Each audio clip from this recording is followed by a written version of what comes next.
Have you we see there's a Tesla. How many? He's talking about his logistics. Did you hear that shit? So he's fully optimistic. Okay, I understand. He's a real optimistic dude. However, he's actually done the thing. When we were at university and I was hanging out with the engineering students there, we were all talking about how they were going to be making cars that drive off hydrogen and this, and all the engineering students were saying it's not possible. You can't make an electric vehicle. You can't make a hydrogen-powered vehicle. You can't make a rocket. You can't do this. You can't do that. Everybody was saying that back in the 80s. And like, he might not have got it on his optimistic schedule, but he's doing things that nobody else can do. Yeah. I would like it if he'd do it in my time. I wouldn't like to be dead, you know. But and also there's the argument of consumer uptake. Take the electric vehicle argument at the moment. Electric vehicles are far too expensive for the general public. Even though there is a push by governments to actually enforce more and more use of electric vehicles. Well, they're having the same issue here in the United States too, though. Like, throughout all the Western world. I mean, it's imagine like freaking multiplying it here, because like freaking they're gonna do the entire continent, and you know how, I mean, landmass at least, freaking. It's they're talking crazy shit. They are thinking that they can do it. Yeah. Again, it's all about logistics. Don't expect governments, don't expect civil servants to understand what good logistics are. They are civil servants, for God's sake. They only know how to follow orders and how to grumble. Well, you know, they're freaking already getting complaints from like farmers and people living out in the countries because of their power, right? Those solar panels. I mean, they're literally France causing is having damages. Throughout Europe, the Netherlands, Republic of Ireland, France, England, there's Britain, there's major issues with farmers protesting at the moment. They're destroying their freaking vehicles. Like, if they got them sitting there right next to their freaking, or they've got these solar farms next to their house, and then when they go to pull into the driveway, shit'll happen to their radio inside the cars and stuff. They're destroying. Oh wow! Sitting there right next to somebody's. Are you testing your volume there? Yeah. I am. Oh, okay. Dreams send it to my friends. That scared me. That's just me. I'm being I'm a not as cat. with this technology as I might be. You're better than I am right now, trust me. I had these two on freaking like an hour before you even got here, dude. I was like freaking out thinking it was 5 o'clock when we were doing it. And then I know we are in the process of creating a calendar system so we can sort of synchronize schedules and stuff. No, I'll be back. I'm gonna go get my coffee because I just finished getting everything on stream. I got all you guys' cool talk about socialism, the solar panels, everything. Mark's got it all. Mark's going to jail. For hate speech, yeah. for perceived offence. Crosses my mind every now and then. Like, what would it be like to be just doing your stuff and talking about things that are important to you with your friends, and the police come to your front door and say, by the way, somebody mentioned a thing that you said. Right. Surreal times. It's only within the last couple of months, or last month or so, it's been made an offence in Scotland. And you don't have to have the actual accused doesn't have to even be in Scotland. I know. Well, apparently that's one of the things that happened with Jordan Peterson when they accused him of all those things. That when they came to examine it, or when he came to examine the charges against him, like 6 or 7 of the people who'd were part of the group that had brought this case against him said that they were his clients, and they've never been his clients. But they said they were his clients. Yeah. And so the case proceeded, and now he has to defend himself because somebody who wasn't his client said that he said something to them. Where's the logic in this stuff? There is none. It's not about logic, it's about power. Yeah. Right. About control. Otto, Yes. Roger was saying earlier that he wants to speak to somebody in Buddhism about Naga, and nobody in Buddhism will talk to him about Naga. The Nagas, the serpent-like beings that supposedly carried on tantric traditions in Buddhism over centuries, Nagas? I believe so. Panyabasa knows something about them. I thought that he I don't have a whole lot on them. The Nagas are, just off the top of my head, of course, there's the famous 7-headed Naga that sheltered the Buddha during his meditation, which later became the basis of the flag of the that wonderful little PSYOP, the Symbionese Liberation Army. And the Nagas were the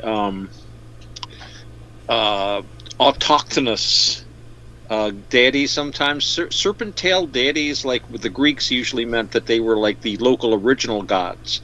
And anything serpent-tailed is generally considered to be a very, very old tutelary spirit or something. So the Nagas are very, very basic to their spiritual beliefs. And with a lot, like with most religions, they change over time, but you can never present the changes as anything new because you don't want new in religion. You want something old. So they usually have something they'll say, well, we've got this secret teaching about meditating when the planets are in a certain position and taking this particular drug or doing this weird thing. And the Buddha really did teach this, but he knew that people weren't ready for it. So he gave it to the Nagas, and they kept it secret for 800 years. But then they told our teacher. And so, yes, this is what the Buddha taught, but he just couldn't tell anyone about it. But now the world is ready. So, wait till the moon is in this phase and all this sort of thing. Excuse me a second. I have an alarm. Banning these priests. Well, it's really just, you can also say that when one is writing from an inspired stance, one can feel that one really is writing down words that you might very sincerely feel that this is a revelation of some sort. I'm not saying that these people didn't meet Nagas that told them things. Possibly they did. But, that doesn't mean that what the Naga said is necessarily skillful. We have to have a certain amount of... I always go back to Jacques Vallée, had that wonderful line where he said, just because a message comes from heaven doesn't mean it's not stupid.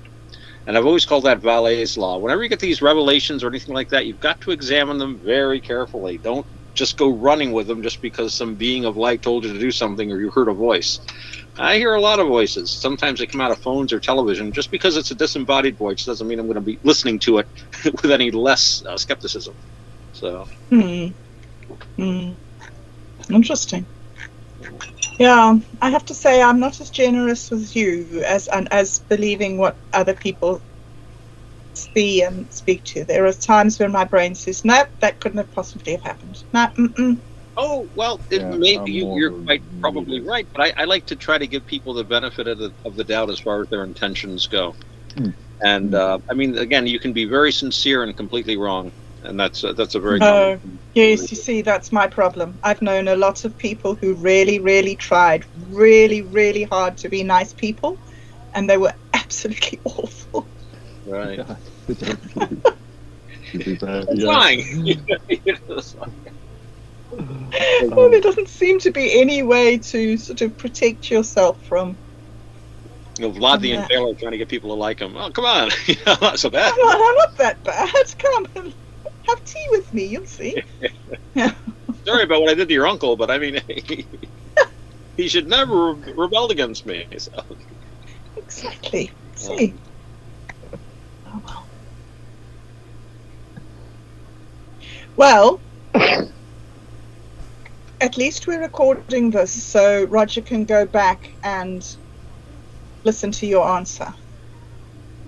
Yes. Oh, Rogers had left us to go get some. Yes. Okay, coffee or something. I'm Coffee. having tea actually. Right. Yeah. Which I went out and bought today, which was good. All right. Nice. That was one of my things today, and I went and saw my mom. And so we're not streaming this. I believe we're streaming at the moment, but that we haven't started the talk that we're doing. We haven't started the actual meeting. Okay. That's cool. Gives people a chance. Yeah, he's got YouTube preference there.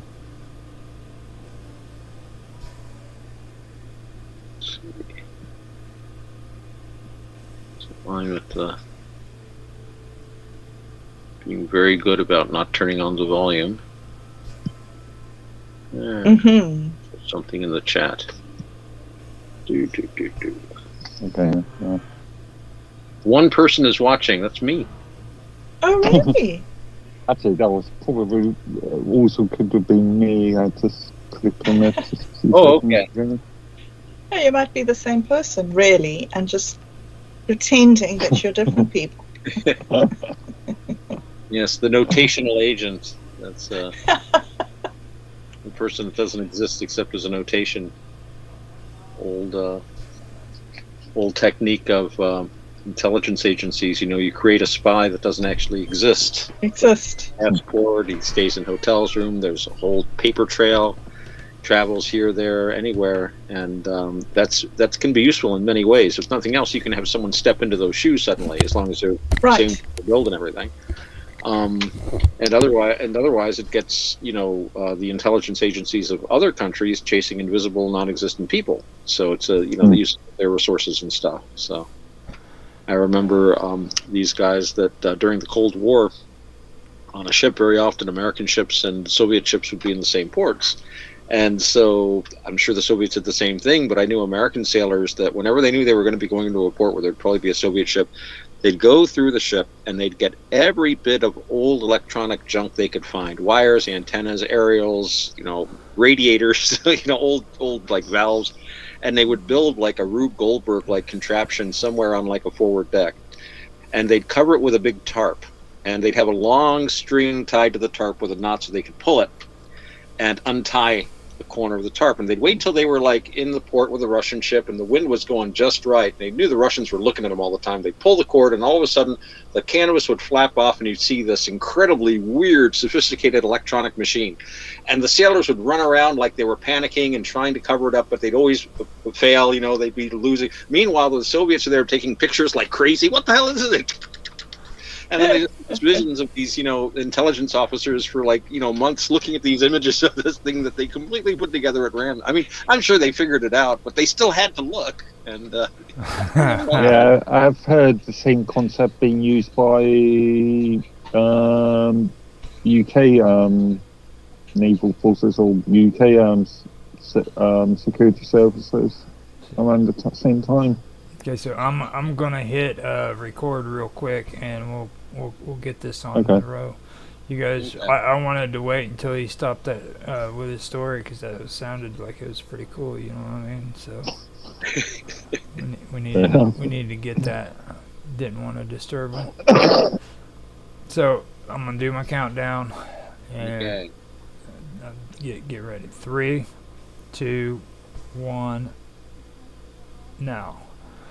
Hello everybody and welcome back to another episode of Roger's Real-Time Talk Show. Today we are continuing where we left off with our topic on socialism. We started out with the second international,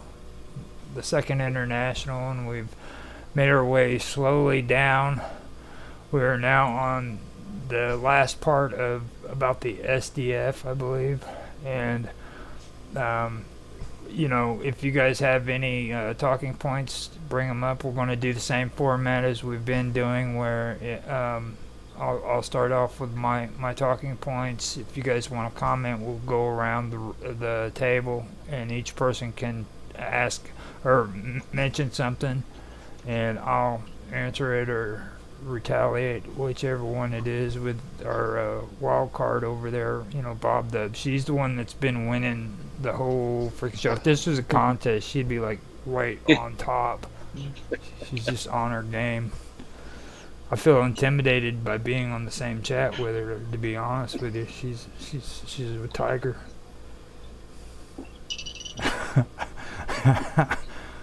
Okay, so Oh, Roger. not again. Thank you, Roger. You're welcome. Okay, so we've gotten to the SDF, and I'll read and see how long I can get. If it takes up to 2 minutes, I'm just going to end it right there, and you guys can comment on it if you want. But if I feel like I'm going too far, I'm just going to stop like I did last week. So here we go. Despite the weakness of its adult organization, the SDF was instrumental in the development of the movement of socialist Sunday schools for children, institutions which taught socialist ideas and ethical principles to youngsters in competition with various denomination Sunday schools. Now that right there is something I wanted to mention too. I do want to bring it up as one of my talking points. So what they're saying is all the way back then they were actually going into Sunday schools and teaching children about socialism before they were even old enough. Most of them are probably not even old enough to even start school. Like this is Sunday school when kids go in and learn about God. So there's no real age limit there. That's something that I noticed. So during this interval, the SDF experienced the atrophy of its ultra-parliamentary right wing to the Independent Labour Party, the ILP. Or they experienced the atrophy of its ultra-parliamentary right wing to the Independent Labour Party, ILP. This party, led by Keir Hardie, was a big tent party of the left, more heavily influenced by Christian Socialism than by the atheistic Marxism of the SDF. The ILP also had the advantage of having Hardie as a member of the House of Commons after winning the West Ham South seat in the 1892 general elections. This enabled the ILP to argue that it was a more effective vehicle for change than the SDF.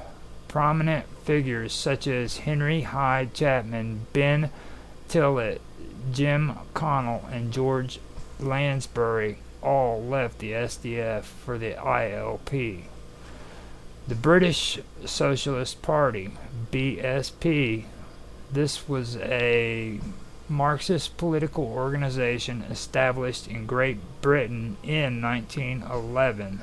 Following a protracted period of fractional struggling.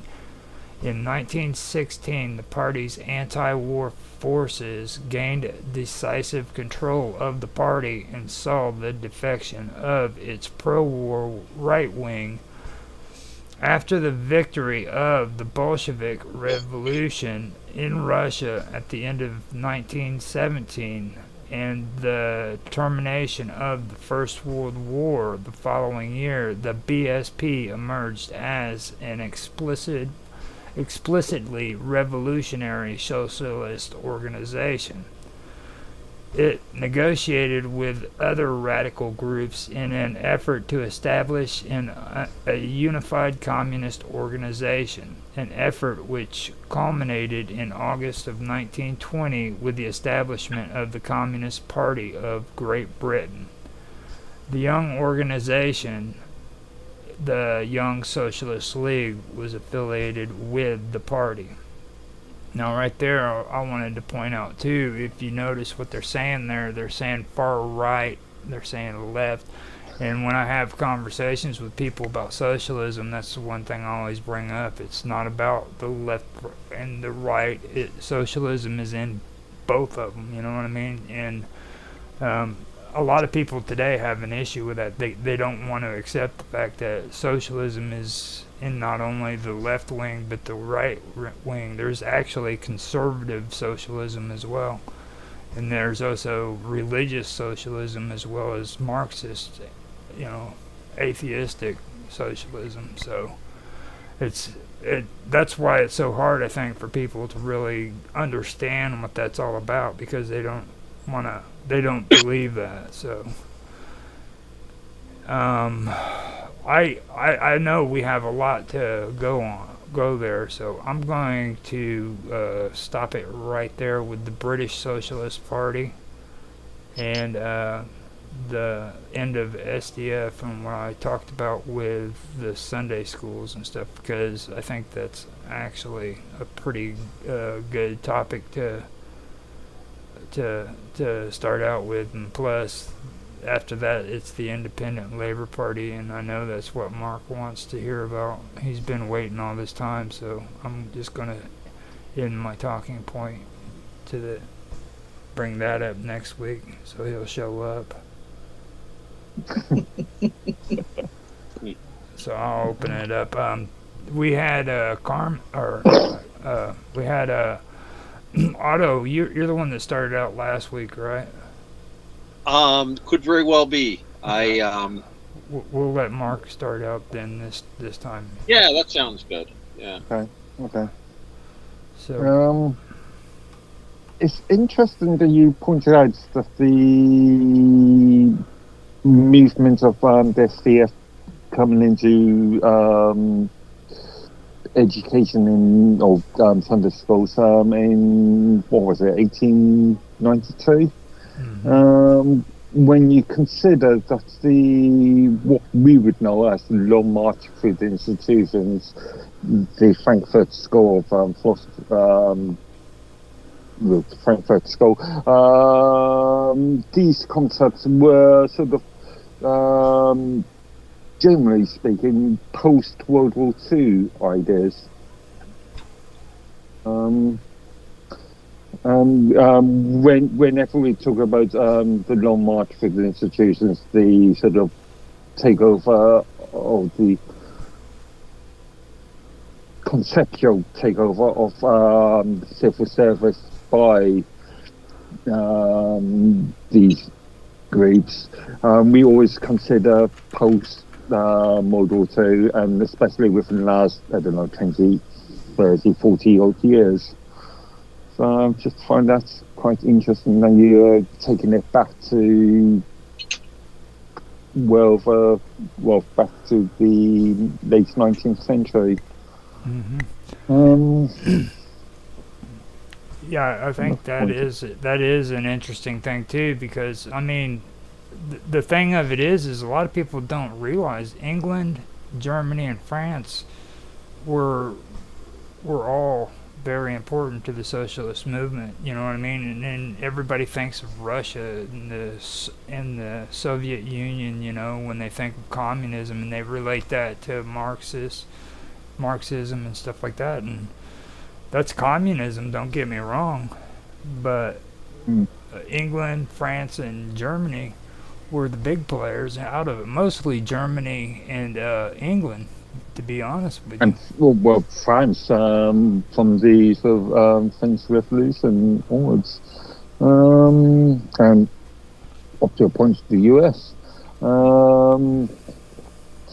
It's also interesting that you made this distinction between left and right, or not a distinction, more of a merger sort of. And I hate this left and right sort of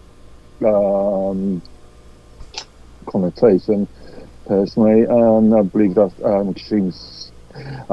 extreme socialism is extreme socialism no matter what. You talk about socialism just as a sort of full thing, but there is a distinction between extreme socialism and socialism. Something that I was thinking about when you were talking about it was the of the Nazi Party of Germany between 1920 and 1945, which was officially known as National Socialist Germans Workers' Party. So whereas these days modern sort of language considers the Nazi Party to be not relevant as socialist movements are concerned, as in academia. Yeah, I agree. For me, my personal thing is, and I get a lot of crap from it for saying it, but like people always classify the Nazis as far right, extreme socialists, and Okay. and for me, I mean, from what I've learned, especially when it comes to the Volk movement, you know, and groups like that, where they were conservative, but there were also other groups that were socialists within Germany that were brought into the Nazi Party as well, you know, which were also very left-wing.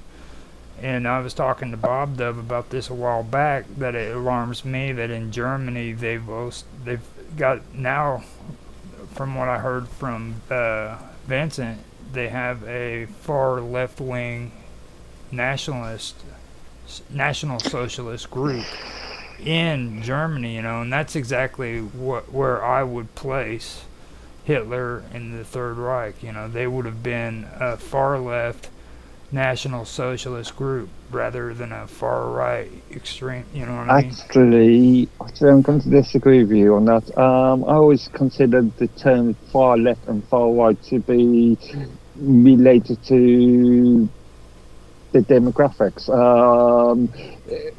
Far right, as far as I'm concerned, is National Socialism, whereas far left or right-wing socialism is all about National Socialism, and left-wing socialism is about a wider jurisdiction, worldwide sort of more of a globalist idea. Well, I've heard that, but the thing of it is I've never found any documentation that backs that up at all. None whatsoever. There is nothing that says National Socialist is a far right movement. I mean, in the socialist freaking documents, it just. Well, I mean, these days it's confusing because these terms are really overly used. I've been abused quite a lot, especially in academia. They lack nuance too. They lack a lot of nuance as well, which is something else I think you're pointing out.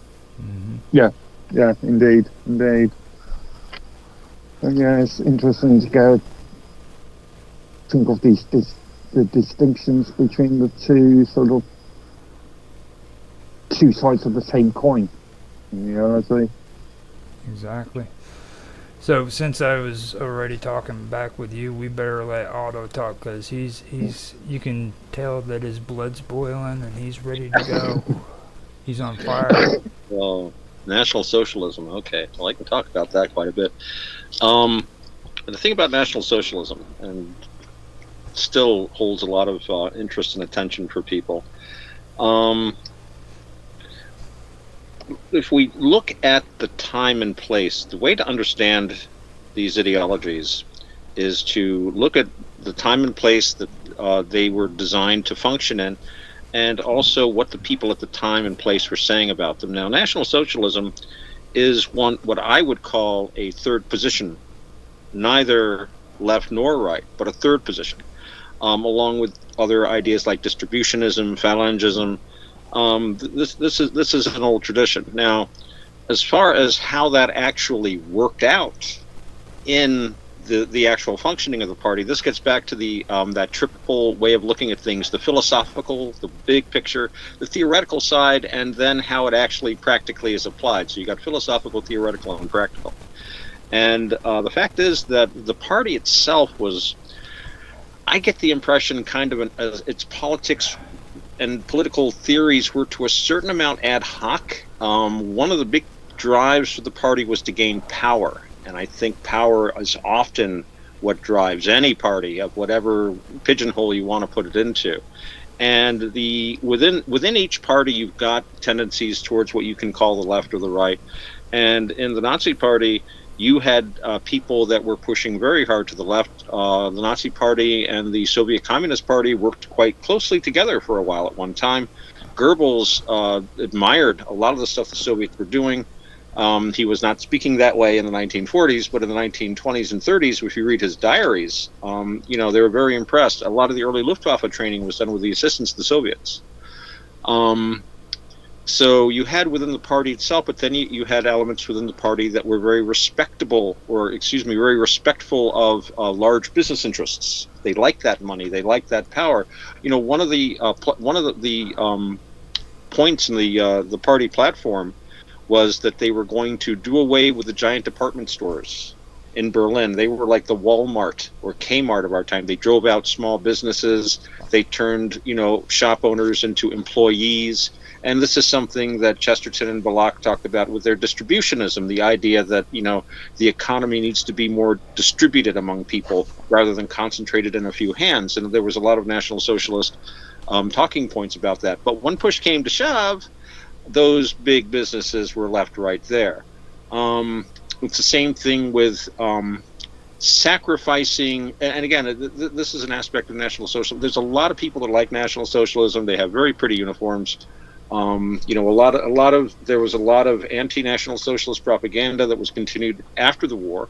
It took a while to deconstruct that. So people have had they go back and forth, but they failed to realize certain elements of National Socialism that were completely incompatible with our situation today. It was very much a product of its time. It dealt with political issues, social issues that existed in Germany in the 20s and 30s. It has very little or nothing to do with the problems we're facing today. But I think I kind of went on digression there. But one of the things I was going to say about the National Socialist state, from what I've seen of it and the books I've read on it, and I've read a lot of the diaries and memoirs of people that were there, as it actually functioned. I mean, aside from the theory of the principle of leadership, and you would have all these, startlingly brilliant and strong men who were very responsible, but who had, they would have total power, but they had also total responsibility and could be executed if they got it wrong. But this would make everybody robust. And what it did was make a bunch of people frightened to make a decision. And it was like warlordism. You had the top Nazis were always jockeying to see who could put the knife into someone else's back.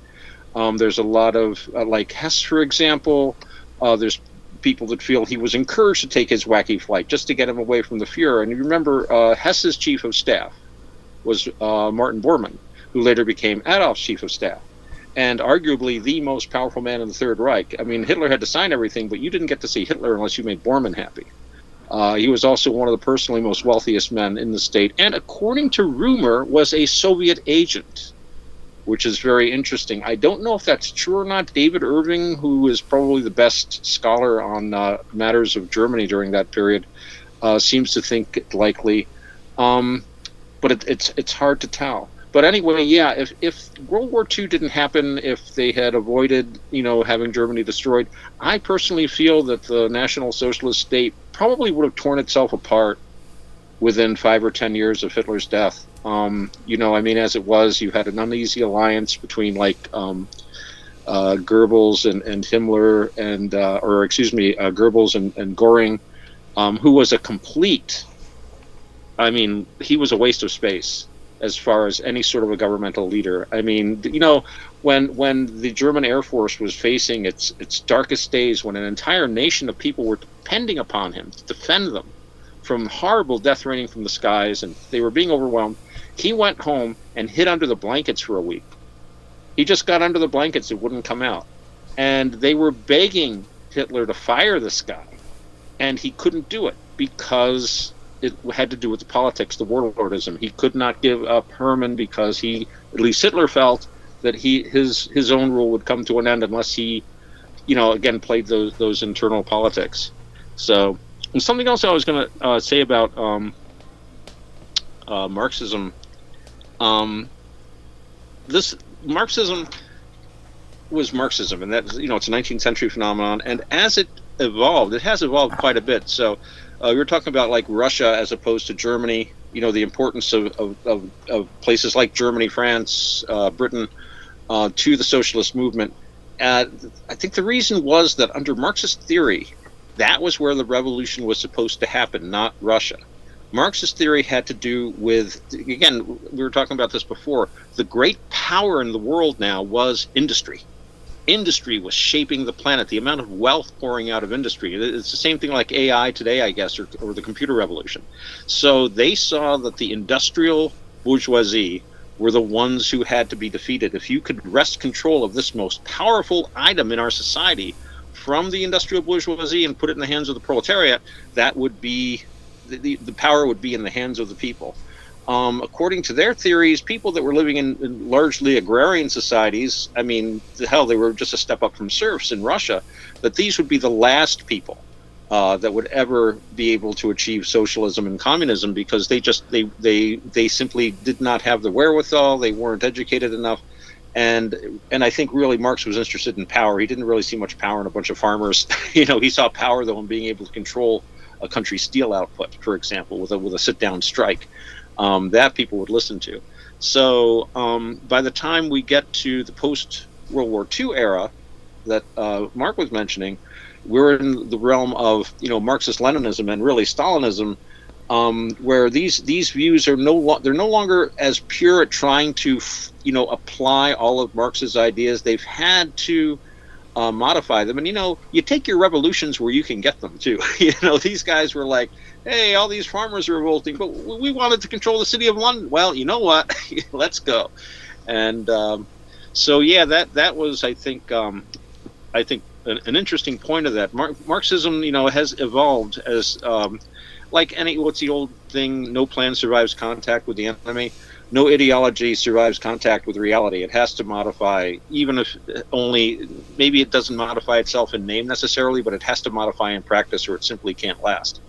So, and these ideas have lasted. So, but the only other thing I'd talk about is, again, but I was saying this before about, we can talk about socialism as an ideology and as a technique. That's the big letter socialism. But then there is simply what is a human behavior which you can call socialistic, of just sharing, basically, which I think is intrinsic to us to a greater or lesser extent.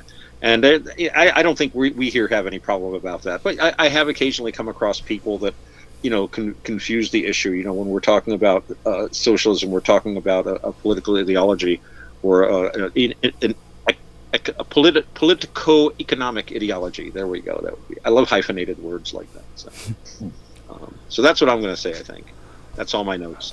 That's pretty good.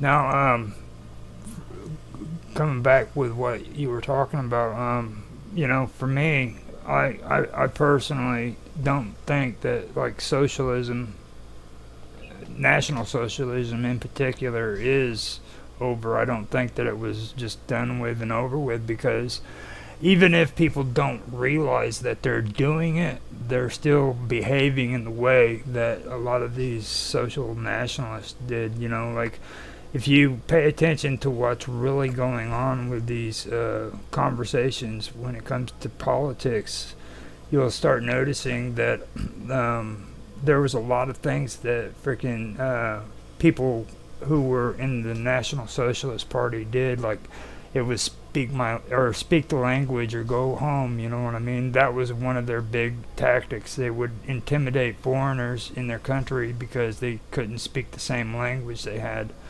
Another thing they did is freaking they set up blocks against Germany so that freaking they couldn't like trade with other countries and things like that. Czechoslovakia, I think, was the one that was behind all that, and that was a socialist party too. Then there's this border thing that you hear everybody talk about today, and I brought it up last week, and I'll bring it up again. I don't agree with it. I don't feel that. I don't want open borders, don't get me wrong. I'm not one of those open border fanatics. But at the same time, I know that it's a load of shit, telling people that they don't belong in my country because they weren't born here.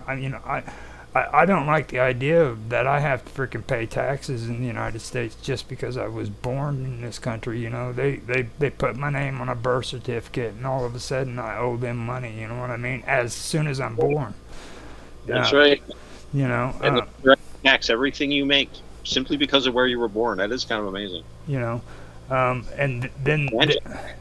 Before Ellis Island even came along, man, we had immigrants coming from all over the world, and they came to the United States, and this was the land made of gold. You know what I mean? The streets of gold, where everybody had a chance to become something, and now they can't do that. And that's what it was. And then they created Ellis Island, and they started doing their socialist programs here.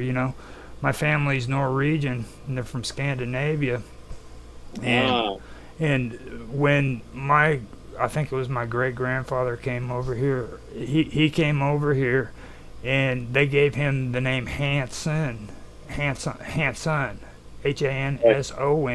because I was from Norway. Now, if I was from Sweden, they would have said Hansen, S-E-N, and that was so they could indicate which country I was from, And that's all a part of it, you know what I mean?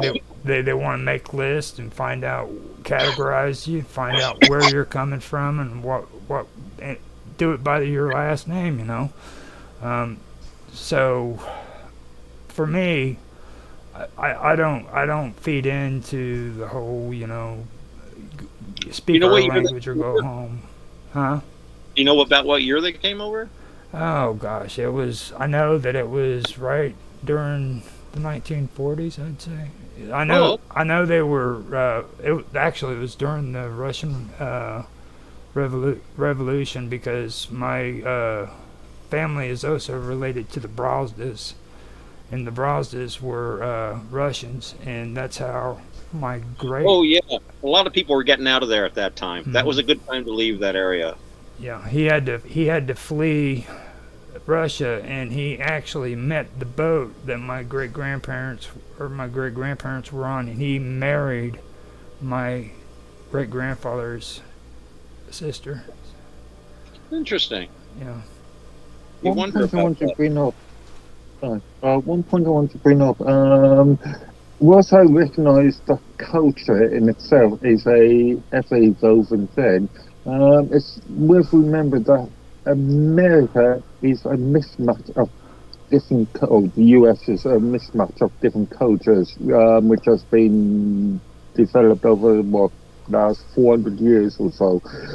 Whereas a country such as Britain has a long-standing cultural sort of heritage. Well, I would actually disagree with that too, though, because like everybody calls America American Kool-Aid, but like you got to also take into consideration how much of influence England has. Like you guys have the Welsh, you've got the Scottish, you've got the Irish, who were all mixed in with the Scandinavians.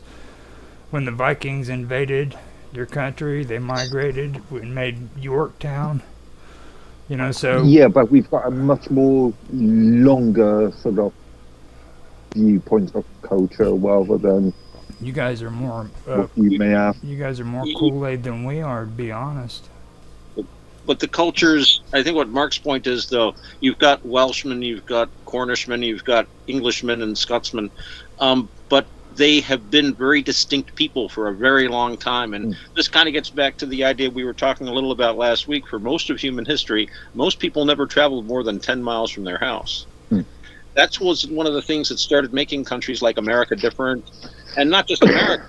That's when England started to go, all of a sudden it's like, hey, let's go to India, woohoo.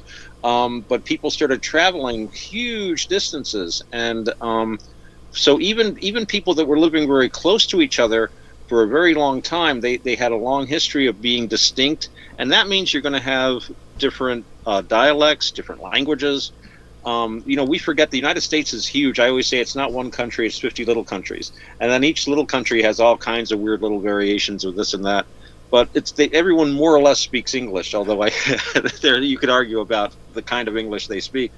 But in Europe, you can travel to what is to me a very short distance and cover a half a dozen different languages. So I do think that in the old world, if you'll pardon the expression, people had more of a tendency to stay distinct for a very long time, and there's always some mixing and stuff.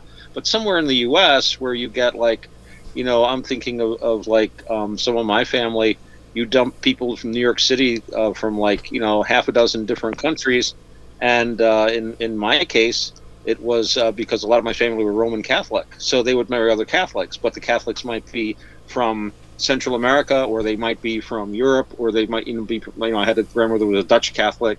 I have an aunt who was a Catholic from Central America, and it was. They still had that unifying cultural thing of the religion that helped them connect, but they were from all over the place. You'd never get people living 1,000 miles from each other, getting together, and even my grandparents. The one his family had come from Europe and settled in Pennsylvania, then moved to New York. And on the other side, he met my grandmother, whose people had come over from Holland, a generation or two before. And it was somebody who ultimately came from Ireland and somebody came from the interior of Europe. Again, that's a lot more than 10 miles apart. Probably wouldn't have happened under normal circumstances. So I do think there is a difference with some countries than others. You're going to have more ease of mixing. But at the same time, I also know that especially today, people don't have the same reservations about mixing and meeting other people and traveling a little bit. You're not going to the, oh my goodness, the wild Irish, as they used to refer to them, or if you're going to Cornwall, I hope you make it back. Kind of those Cornishmen can be really, and the Bruces and that's some people. I know some people that have not gone out of the sort of environment ever. So yeah, it's comfy, I guess. Now, one thing too, though, especially when it comes to England, a lot of people, Mark probably knows this. We've had this conversation before, but there's a lot of things going on in England that people aren't really aware of. Each town, okay, and this has to do with what I'm talking about. Each town has their own special kind of games that they play. They'll have their pubs set up, and they play different freaking kind of games, and you can go to different towns and play different kinds of sporting games. Here in the United States, how we play horseshoes, they got 500 different kinds of games like that they play in their pubs. And cool. And it's just different influences from different cultures, and all of this has been going on, like you said, over a long period of time, but it's coming from the Welsh, which span all the way over to Germany. You had them coming up out of France. You had them coming from Scandinavia. And some people even wonder if maybe they were coming from the Americas through the Icelandic areas too. So there was a lot of things going on there. I mean, England is a melting pot. That's the best way of saying it. There's a lot of mixing that happened there with different cultures and stuff. So Celts, I guess, and German, Saxons. Mm-hmm. Very interesting. I'm not so sure about every single town having their own games. I mean, I don't go to pubs that often these days, but when I have, it's usually things like darts or bows or ten bows, something that is very, or pool, something that is very similar from pub to pub. So, have you gone to outside of your town to another pub outside of your town? Yeah. Well, been to various pubs in my time. No, I'm talking. No doubt. Yeah. Hard to remember. You're probably there to drink, not play games. So. Well, I've actually seen, I don't. I've seen Mark drink. He's not really a drinker. I thought he was going to Not anymore. When I was young. Oh yes, when our livers were much stronger in the old days. Yeah. He had a. Oh my goodness. He had well, I have seen references to like special regional sports or games. Actually, P.G. Wodehouse wrote one of his wonderful stories about this regional game, and this guy goes to play, and he thinks it's something like what we would call soccer or football. It's like, oh no, not really. Goes back to the time of Henry VIII. It's between the two villages that hate each other. Haven't had a fatality since 1913, though, but there's usually a broken bone or two. And he's like, what? And they're throwing him. He's in his like football gear, and he's all thinking, it's like, oh no, this is a little regional thing, and very historic. But so yeah, I have heard of like really nice, cool old traditions being preserved in different regions. But a very old country compared to the United States. We're such a young land compared to a place like Great Britain or anything on the continent. But we're older than New Zealand, though, I think. So that brings us to the wild card. We're going to start calling her the tiger or the tigress. Yeah. It's your turn, Bob Dub. Gotta unmute. Oh, there you go. Okay, did I unmute? Okay, so what's my question, Roger? There is no question. Just anything you want to add in, or if you got any talking points you want to bring up. That's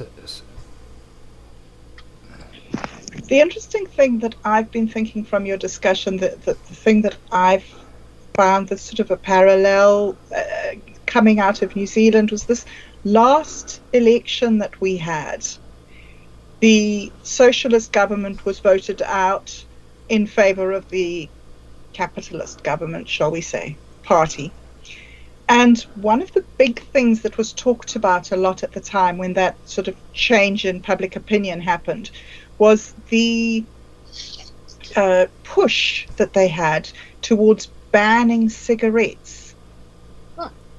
And it is very interesting that they drew the parallel between cigarettes being banned in Nazi Germany before the Second World War and the New Zealand Socialist Party wanting to ban cigarettes. I thought that was a really strange and interesting thing for the people to pick on as a sort of a talking point during the election.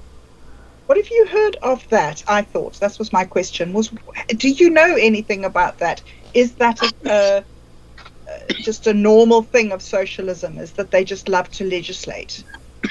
That kind of control of nuclei.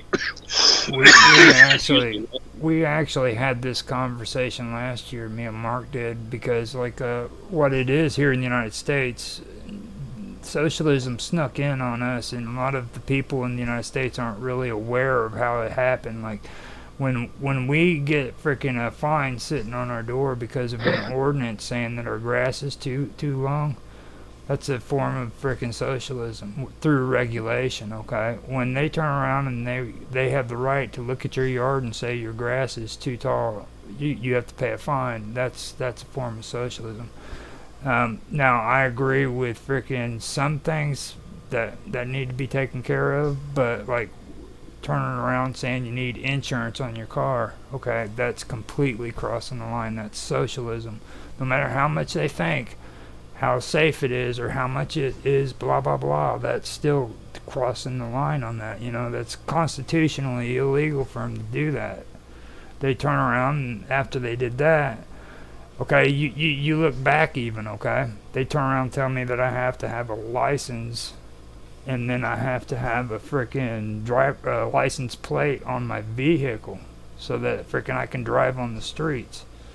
All right, that's my personal possessions. Now they can do that on the streets. They can get away with that on the streets because that's public area, all right. But when it comes to my private property, I can drive that car anywhere I want to, and they can't say nothing about it. Okay. Right. So when it comes to that, that's not socialism in that aspect. Now, like seat belts, when they turn around and tell me that I need to wear seat belts, freaking that right there, that's kind of touchy too. You know what I mean? I don't know if they're crossing the line there or not because you're driving down the road. It's just like with drunk driving. I believe that freaking people shouldn't be freaking drunk, period. There shouldn't be an ounce of alcohol in their system. You know what I mean? Zero tolerance. But they play this game where you can have certain amounts of alcohol in you. Who the hell is going to... I mean, if you think about it logically, why would you want anybody to get in a car if they even have freaking one drink? Oh, yeah. You know, that's just a logical way of thinking. But they play that game because they know if they can catch you on the streets with over that limit, they can get you there too. You know, it's all socialism. Well, that's the thing, though, and you point out, though, there's two aspects of this. One is trying to regulate you to force you to wear a seatbelt. If you don't want to wear a seatbelt, that's not going to hurt anyone but you. On the other hand, being drunk, that's a danger to society as a whole. And that's why we have, I think that's probably, if you were going to argue about why you would have a law like that, it's like, well, it's to protect other people. It's for the good of society. And this is where we get that whole struggle between the individual and society. And one of the problems with socialism, or, with a capital S, as an ideology, is that it aims to replace the family and the community in taking care of everyone. But to take care of everyone, you've got to know everything about everyone, and you've got to regulate everyone's behavior to an extent which a lot of kids today are used to. But I grew up in a much freer world, and I can see it because I remember what it was like to live 10, 20, 30, 40 years ago, 50 years ago. I remember how life was back then.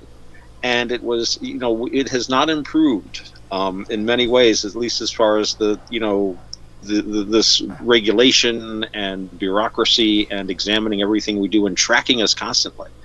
The argument is always about, and the seatbelt, I think the argument probably goes something like, well, think of all the money that it costs society to treat you in the hospital if you injure yourself. And that's what they're doing with the anti-smoking stuff.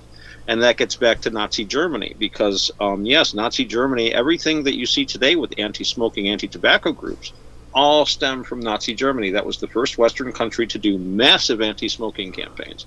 It was centered around the fact that Adolf Hitler hated tobacco. He didn't like smoking, so he told German scientists, tell us what's wrong with tobacco. So German scientists, they had the top biochemists in the world at the time. They still got pretty damn good ones. And they're like, oh, geez, look at this, heart disease. Look at this, lung cancer, and this and that, and this and that. So that's all they needed. They took that and they banned smoking in public places, all the stuff that we're used to today. And this gets back to when I was talking earlier about these different states, third position, right, left, however you want to put it. The thing about the Nazi state that people often overlook is its basic philosophy that the individual was less important than the state. This is the basic philosophy. If you read the same thing, and this stems from, Hitler leaned a lot on Mussolini. And if you read Mussolini, one of the things that there's actually, it's in the public domain, he wrote an article often quoted for the Encyclopedia Italiana. I guess they were trying to compete with Britannica. I've never heard of the Encyclopedia Italiana since. But he points out in when he's writing and describing fascism, and of course all these wonderful things about, ecology and art and aesthetics and a strong nation and this and that, but it's made clear throughout that the individual is meaningless. Indeed, the individual can only attain true self-actualization as an individual by subsuming himself into the state, into the society. And this is part and parcel with this kind of micro-management. And you've probably heard in Nazi Germany, the communities were all organized down to blocks, block leaders, like we'd have a city block. And you'd have a Nazi party official whose job was, one of them was to make sure everybody was listening to the Führer's speech on Saturday night. So he'd go past all the houses and all the apartment buildings and make sure the Führer's speech was on. There weren't any, beefsteak Nazis, brown on the outside but pink on the inside. So that's what they called them, beefsteak Nazis. So what people would tend to do was they would push the radios near the door so that the block leader could hear. It just fostered this whole culture of hypocrisy, But that's what happens when you've got that basic philosophy of the individual being subordinate to the state. And I stand on the other side of this. This is where all these things, all these wonderful things fall down. If part and parcel of it is destroying the individual for the sake of the group, well, A, who defines the group, and B, there's always somebody there who's doing well. That's think of Fidel Castro, who wonderful revolutionary, and I'm sure had his heart in the right place, but is a very wealthy guy. His children live the life of incredibly wealthy drunks on in the Mediterranean. Just it's not very socialistic. You'd think the kids would be there, volunteering in a clinic or something, or helping build houses in Africa or something like that. No, they're on the Riviera just getting a tan. And that's often what happens with these. Well, we're putting the group first. There's always somebody in the group that's more equal than others. It's terrible but true. Terrible but true. I wish it weren't. I really do. No, a cynic is a disappointed optimist. Yeah. That's me. Now, before we go on to you, Mark, we want to see if Bob Dub wants to answer. Or, you got a response? Okay, I do. I have a response in the form of a question for you, Roger, and Mark as well. What do you think about the individual and the state? Do you think that the individual is more important than the group? Me? No, she was asking me and Mark. Yeah, right? yeah, because I think I pretty much said that. Yeah. Yes, you said that. I was just wondering what the other guys, if they agreed. Oh, right. Yeah. Okay, yeah, so thanks. since I already made my response and everything, I'm gonna let Mark take this, and then I'll follow up if you guys want me to. It's up to you. Go ahead, Mark.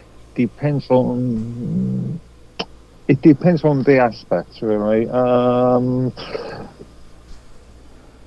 Roger was talking about driving licenses and that sort of thing. And the thing I was thinking about when he was talking about license numbers is how do you identify a car or driver if an accident happens?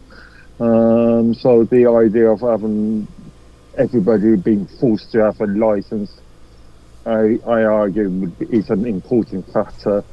When it came to things like Otto's smoking analogy, that's an interesting one because in the UK, cigarettes are taxed at something like 60% or something, and a lot of that goes back to the NHS, the National Health Service, which is a national health service, and arguably, in fact, the NHS, the state makes more money out of taxes on things like cigarettes compared to the sort of aiding smokers in curing smoking-related diseases. So when it comes to the sort of concept of, I'm in favour of free and open markets, so I'm in favour of people taking responsibility for themselves, but occasionally it is necessary to create regulations to make sure that the state is protecting the individual. Again, it depends on the severity of the protection. All right. So, which do you think, when it comes to the individual and the greater good? Which good? Yeah. Which do you find more important? Again, this is the individual preferably, but if it's if you need a mechanism to protect everybody, again, it's just down to severity. It's both can coexist at the same time, I think. All right. Well, for me, I've already said that plenty of times. I think the individual is more important, and there are situations where we do have to have people worrying about the group as a whole. And when I say a group as a whole, I'm talking about government and our government. But that shouldn't be more important than the individual and the individual's rights. You know what I mean? The greater good basically means that you're going to sacrifice for the greater good. Well, what's the greater good? You know what I mean? Everybody says the greater good, but well, what is it? What is the greater good? How many people have to die for the frickin' greater good? And a lot of people do die because of that, because frickin' they think that you can just sacrifice any individuals you need as long as this amount of people frickin' survive. So they're counting who's going to die ahead of time. The World Health Organization has estimates of how many people are going to die from today 50 years from now to 50 years from now. You know what I mean? They're actually making frickin' estimates on how many people worldwide are going to be dead. And that's just completely amazing, and you have to ask yourself, why are they doing that, because they're thinking of the greater good, so that's my stand on it. I'll never say that I believe in the greater good, because first of all, I've told you, Bob Dub, but I don't know if I've told anybody else. I really don't like frickin' society. I frickin' think it sucks. I think that frickin' civilization is just completely frickin'. It causes more harm than anything else, and this goes all the way back to the beginning of history. You know what I mean? Everybody frickin' that were Sumerians frickin' gloated about how great their cities were. You know what I mean? And there was always that argument between which is more important. Was it nature, or was it living a civilized civilization in a city with walls, And that's what it came down to. And it's like me, you, and Otto had a conversation about Shakespeare, and I brought up the thing about frickin' Venice. Okay, Venice was one of those cities that did that, and all of Europe for the longest time did that, where they denied people the right to leave the town so that they could, quote unquote, protect their culture. You know what I mean? So people who had trades couldn't leave one town and go into another one, because then they would be giving trade secrets away to the other freaking town, and that's the way they did it. They did it for a long time. So that's the kind of stuff that I don't agree with. So I hope that's a good enough answer. Those are brilliant answers. Thank you very much indeed. That's really interesting. I wanted to bring up something too, just in the interest of talking about something which is a positive way that the individual can be surrendered to the good of a larger group. Is I'm thinking of something which the non-Americans here probably have never heard, well, you might have heard of it, but aren't aware of or don't have the experience with. But here in the United States, the backbone of our firefighting for the entire country is something known as the Volunteer Fire Company. And a volunteer fire company is a very unique thing, and there are laws that protect them and protect the companies and give the individuals certain rights and protections, because these people are the only way we could have firefighting service in most of the country for most of its history. It's just local people getting together, and they do their training together, and they provide all their own equipment and stuff like that. Nowadays, of course, there are grants and things, but it started off with just like the community chipping in. I think the community can act as a whole, but I think part of the way, and this is the way I look at it, there's that keyword volunteer fire company. It's people aren't coerced into it. Nobody forces you to go be a firefighter. They're not getting you on a bucket brigade at the point of a bayonet or anything. But that people can come together and take action collectively. It can be done without coercion, or more than the social pressure of, oh, come on, let's all help the community. Okay, we'll do this, sort of thing. And that is a time when the individual kind of says to him or herself, okay, well, I don't really want to get up at 6 a.m. to help build the new firehouse, but come on, let's go do it, kind of deal. There are times to sacrifice, and there are times when you can come together for a greater good. But I think a key is, I don't like the idea of people being, again, at the point of bayonets, being pushed towards the front line. Oh, it's for the greater good, comrade. Here's a rifle and 3 bullets. You won't need more than that. And next wave, you don't get guns, you'll pick up theirs. Okay, which is, I believe how the Chinese army did it in Korea. So I used to know a guy that made a machine gun there. That's another story. But yeah, so there's greater good and greater good. But there are times, I think, when the community can act together, and even you can even look at laws about things. If you say, in a sense, like, I want my property protected, but I don't want to have to stand out there 24/7 with a gun. I'm not even a very good shot. But if the people in the city get together, they contribute to the city funds, and they hire a police force.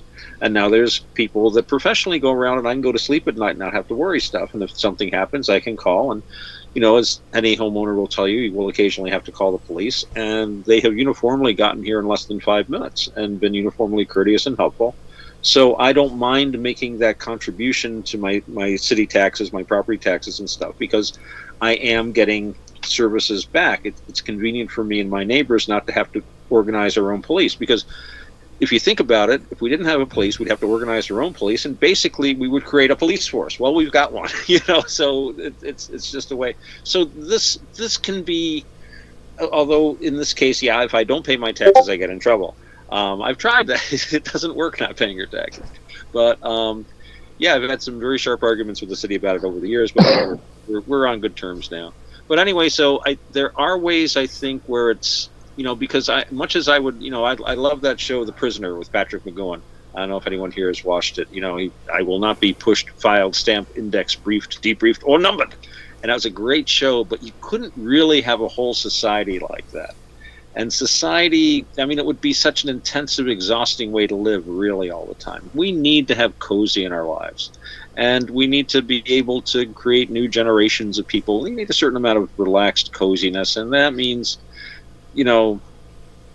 humdrum civilization. Much as I know, Roger, it's not my favorite thing either. But we need to try to use the good bits of it if we can. And, whenever you talk about that, Roger, I think about Jack Vance. He wrote several books where he talks about urbanism and the way people living in, extreme urban civilizations get completely disconnected from reality and basically can't even take care of themselves and just shrivel up and just it eventually. You should read some Jack Vance. I think you'd get a kick out of him. Good book is The Gray Prince. I'll give it a shot. I also like the story of Buffalo Bill. I don't know if I told you guys about that one, but his story with his son, the reason why he actually came to admire the Indians, our Indians here in the United States, was because him and his wife had a agreement between where they should live. Buffalo Bill wanted to stay in the West, and she wanted to return east with their son. So eventually he said, okay, take them and go back east. So she moves back east, and later on he finds out that his son went back there and died because of an illness that you could contract because you live in the city. And back then they didn't have the cure for it, but today it's not really a big problem, just to say that. But because of that, he started getting more into wanting to learn about nature and being out in the wild, and he started learning about the Indians, and he actually learned to respect them and everything, and that's why he ended up going down the path he did, because of that. So now, if you want to respond to me, Mark and Otto, go for it, Bob Dub.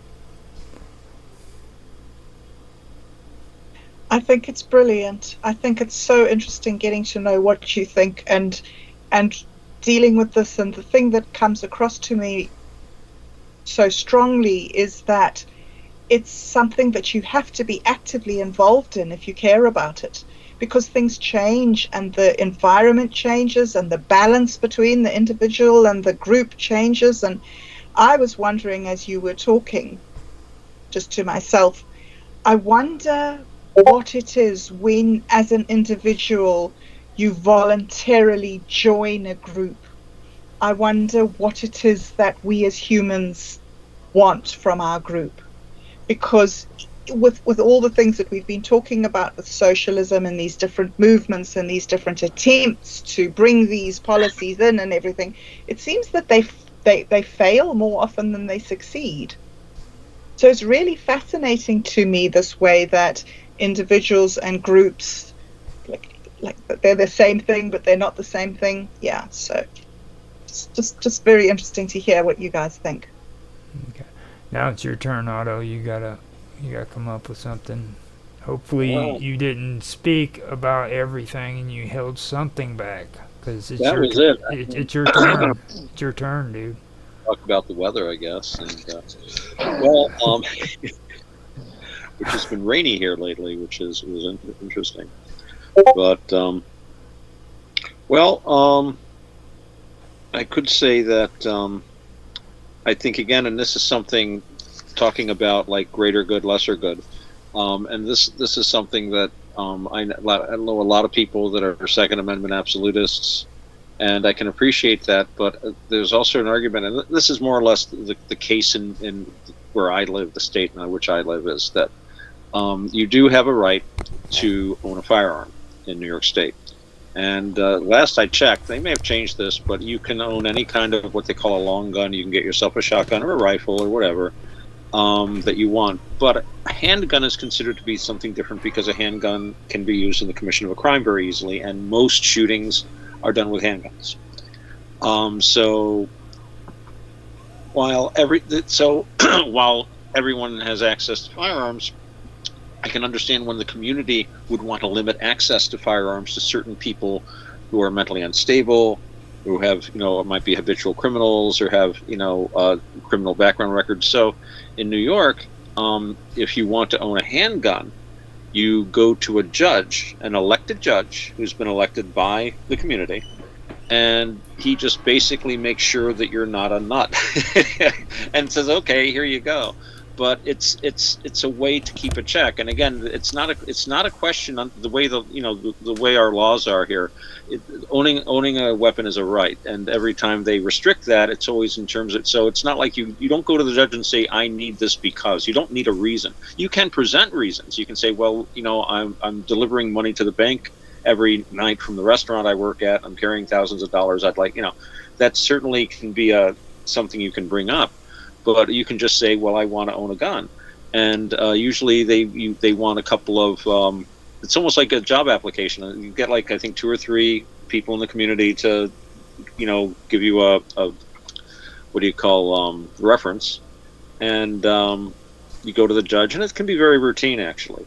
But it is a way for the community to also have a say, because I know people that I'm glad they don't have handguns, because they're, people that are too drunk or on the wrong kind of drugs, or who are just violent people. And I can know, okay, if this guy's going to just decide to go crazy, well, if he's walking down the street with a rifle, he's going to be stopped pretty quickly. It's hard to hide somebody, but you can walk, with a handgun is very concealable.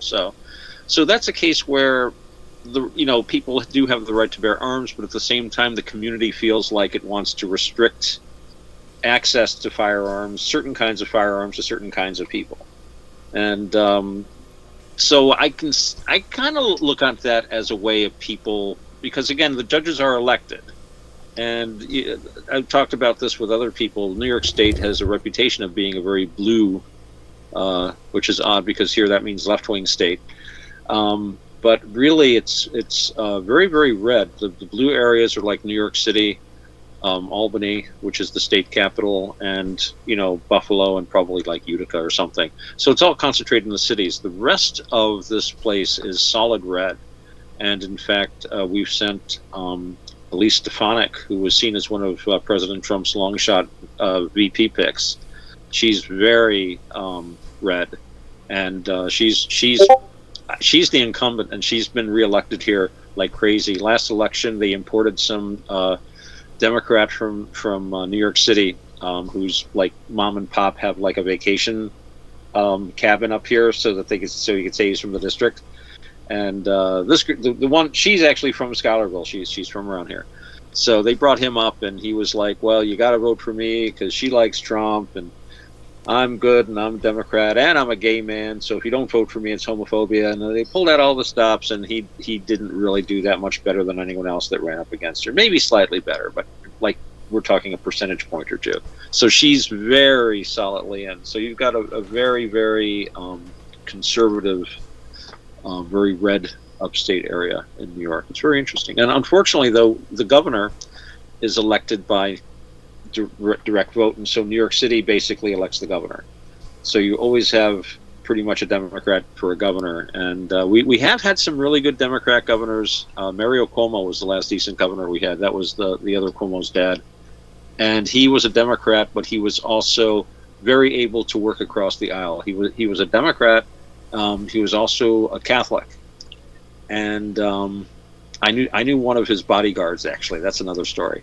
But he was, I remember him making a statement about abortion, because New York State allows abortion, but at the same time he's supposed to be a Roman Catholic who's opposed to abortion. And they asked him, what about this abortion thing? He says, I'm opposed to abortion.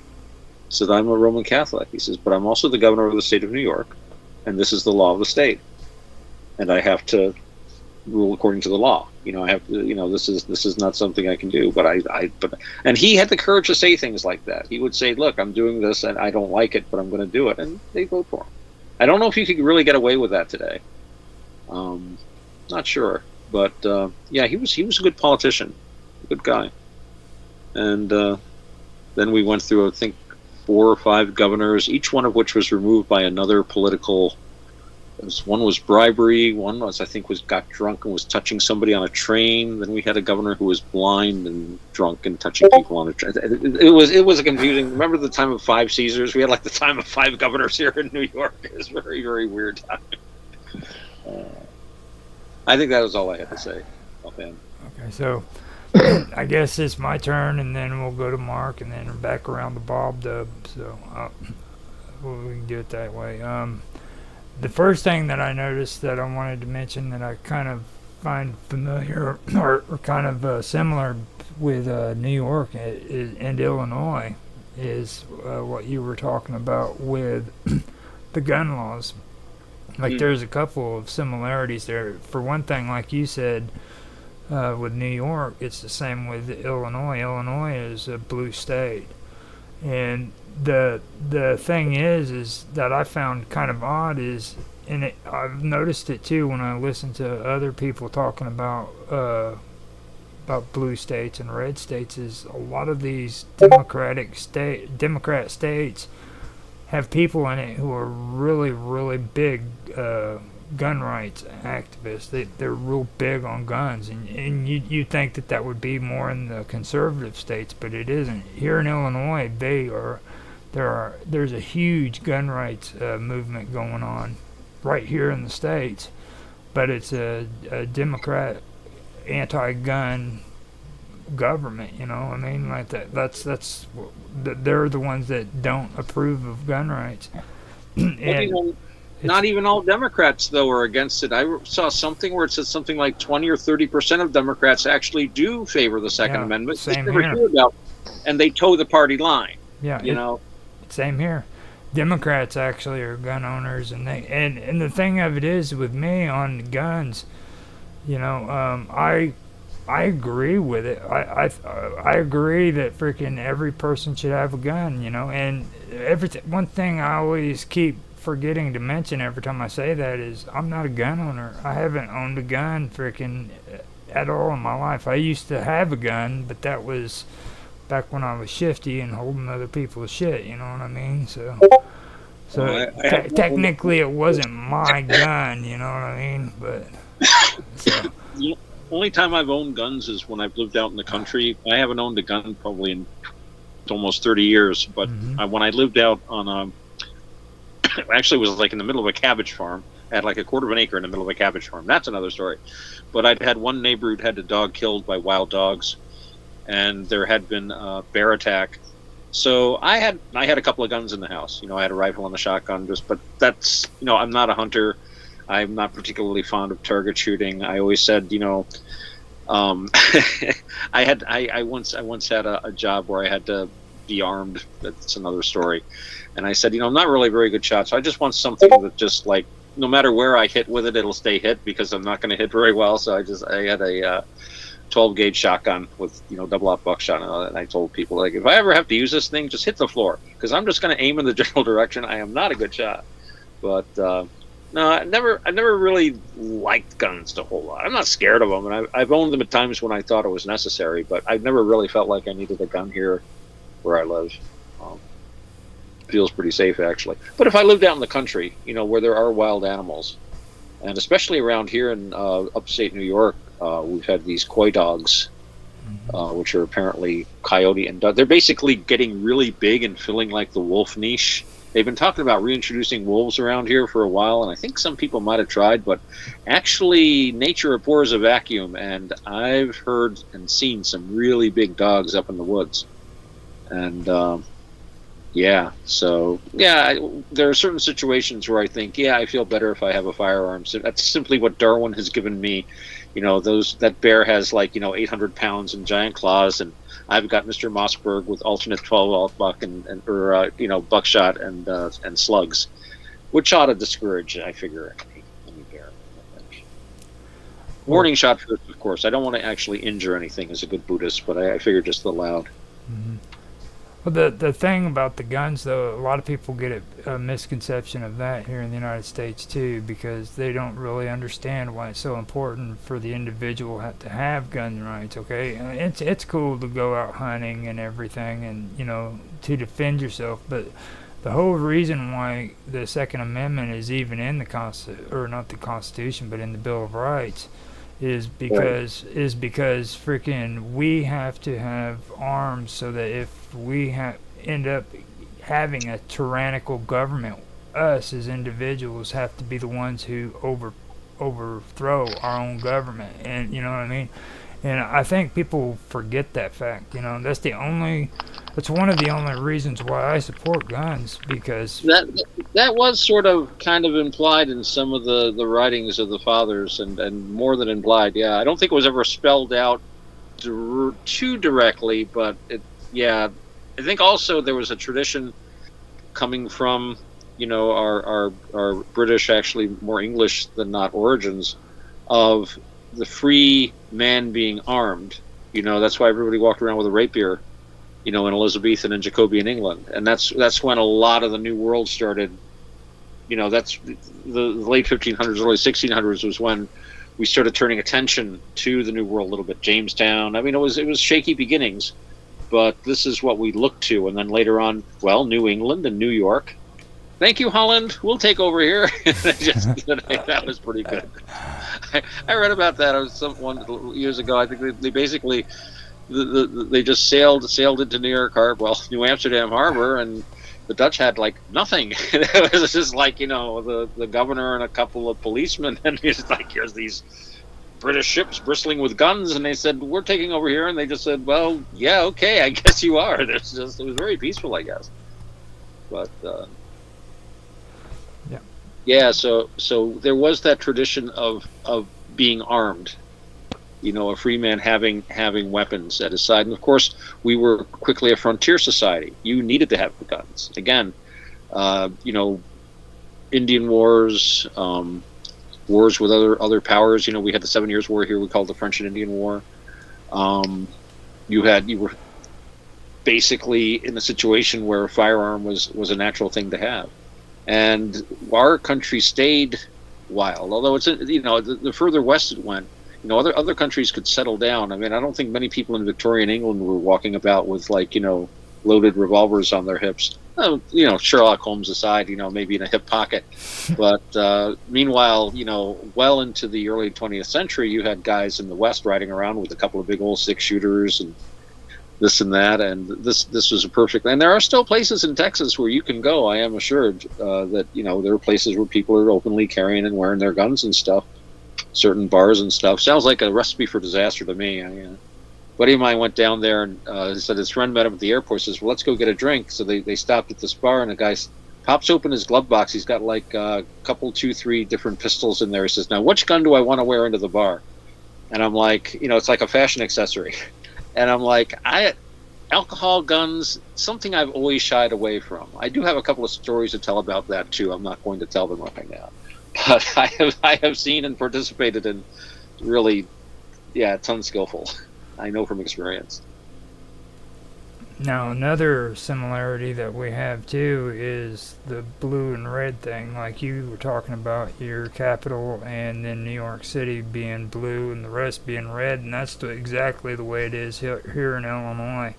Chicago is set up the same way, and it seems like all the power is drawn into Chicago, and the rest of the state has to obey what Chicago wants. So it doesn't matter what we think in Illinois, as long as Chicago agrees with us, we get our way. But if they don't, then we don't get nothing. It's actually gotten to the point in the last 100 years where, well, I'd say 50 years more than that, where they've actually seriously been thinking about Southern Illinois has thought about wanting to become their own state because of it. They talk about it all the time. But it's the same situation. I find those two things more odd because I hear about it too in other states that talk about the same thing. It seems like the Democrats have somehow, or both parties even, have somehow figured out a way of monopolizing the voting districts to where frickin' votes matter more in this area than what it does in this area and so forth. So I did see something, there's been a lot of talk about, secession or mini secession or micro secession. I hear there's something actually going through, I think it was down in the state of Louisiana, where a town was separating itself from a larger town simply because this area had less crime, and they were sending they didn't want their own school district, and they want their own township basically because, the children are suffering at the school.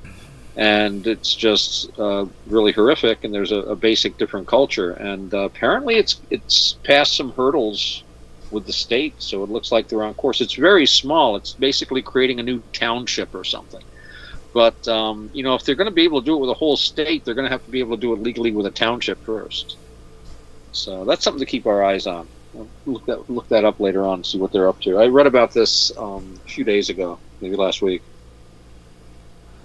Okay, Mark, you got anything you want to say about what Otto is talking about? Well, really, my talking point is related to the idea of the sort of greater good and the sort of creation of default states. In the US, each state acts as its own sort of independent government, up to a point anyway. In the UK, we have seen this, what has become a disaster in relation to the Scottish National Party and the Welsh Assembly, where even the London Mayor then, where the idea of devolution was to give more power to these areas as a whole. But in reality, what's happening is more centralisation within those areas. So in Scotland, you'll have more power going to Hollywood. Areas like Isles of Skye, are totally ignored. And with London, you've got the mayor of London that's just got another term. God knows how, but he got another term, and he wants to push out the idea of things like more central London-based concepts such as the clean air policies into areas where it's just not necessary. So, yeah, in Otto, you brought up the idea of you've got a centralized viewpoint for New York City, but all the outer areas, outer boroughs, are being ignored up to a point. So, yeah, there is the devolution is a good idea in some respects, but how it's, as far as I can see, in the UK, how it's being managed at the moment is more centralisation, but not from Westminster, from those other areas. Yeah, we're ignored and taxed. They do tax us, but otherwise they ignore us, and it's very frustrating because you feel like all of the wealth of upstate. I mean, yeah, some money does come back from the state, but it goes down to the state coffers, and so much of it is spent in New York City. Mostly, it's always been talked about, never going to get done. Just removing New York City, just making it its own state. It's practically a state. You know, the New York City Police Department is larger than the United States Coast Guard. They have like anti-terrorism units. They probably have jet fighter. It's an amazingly huge place. Yeah,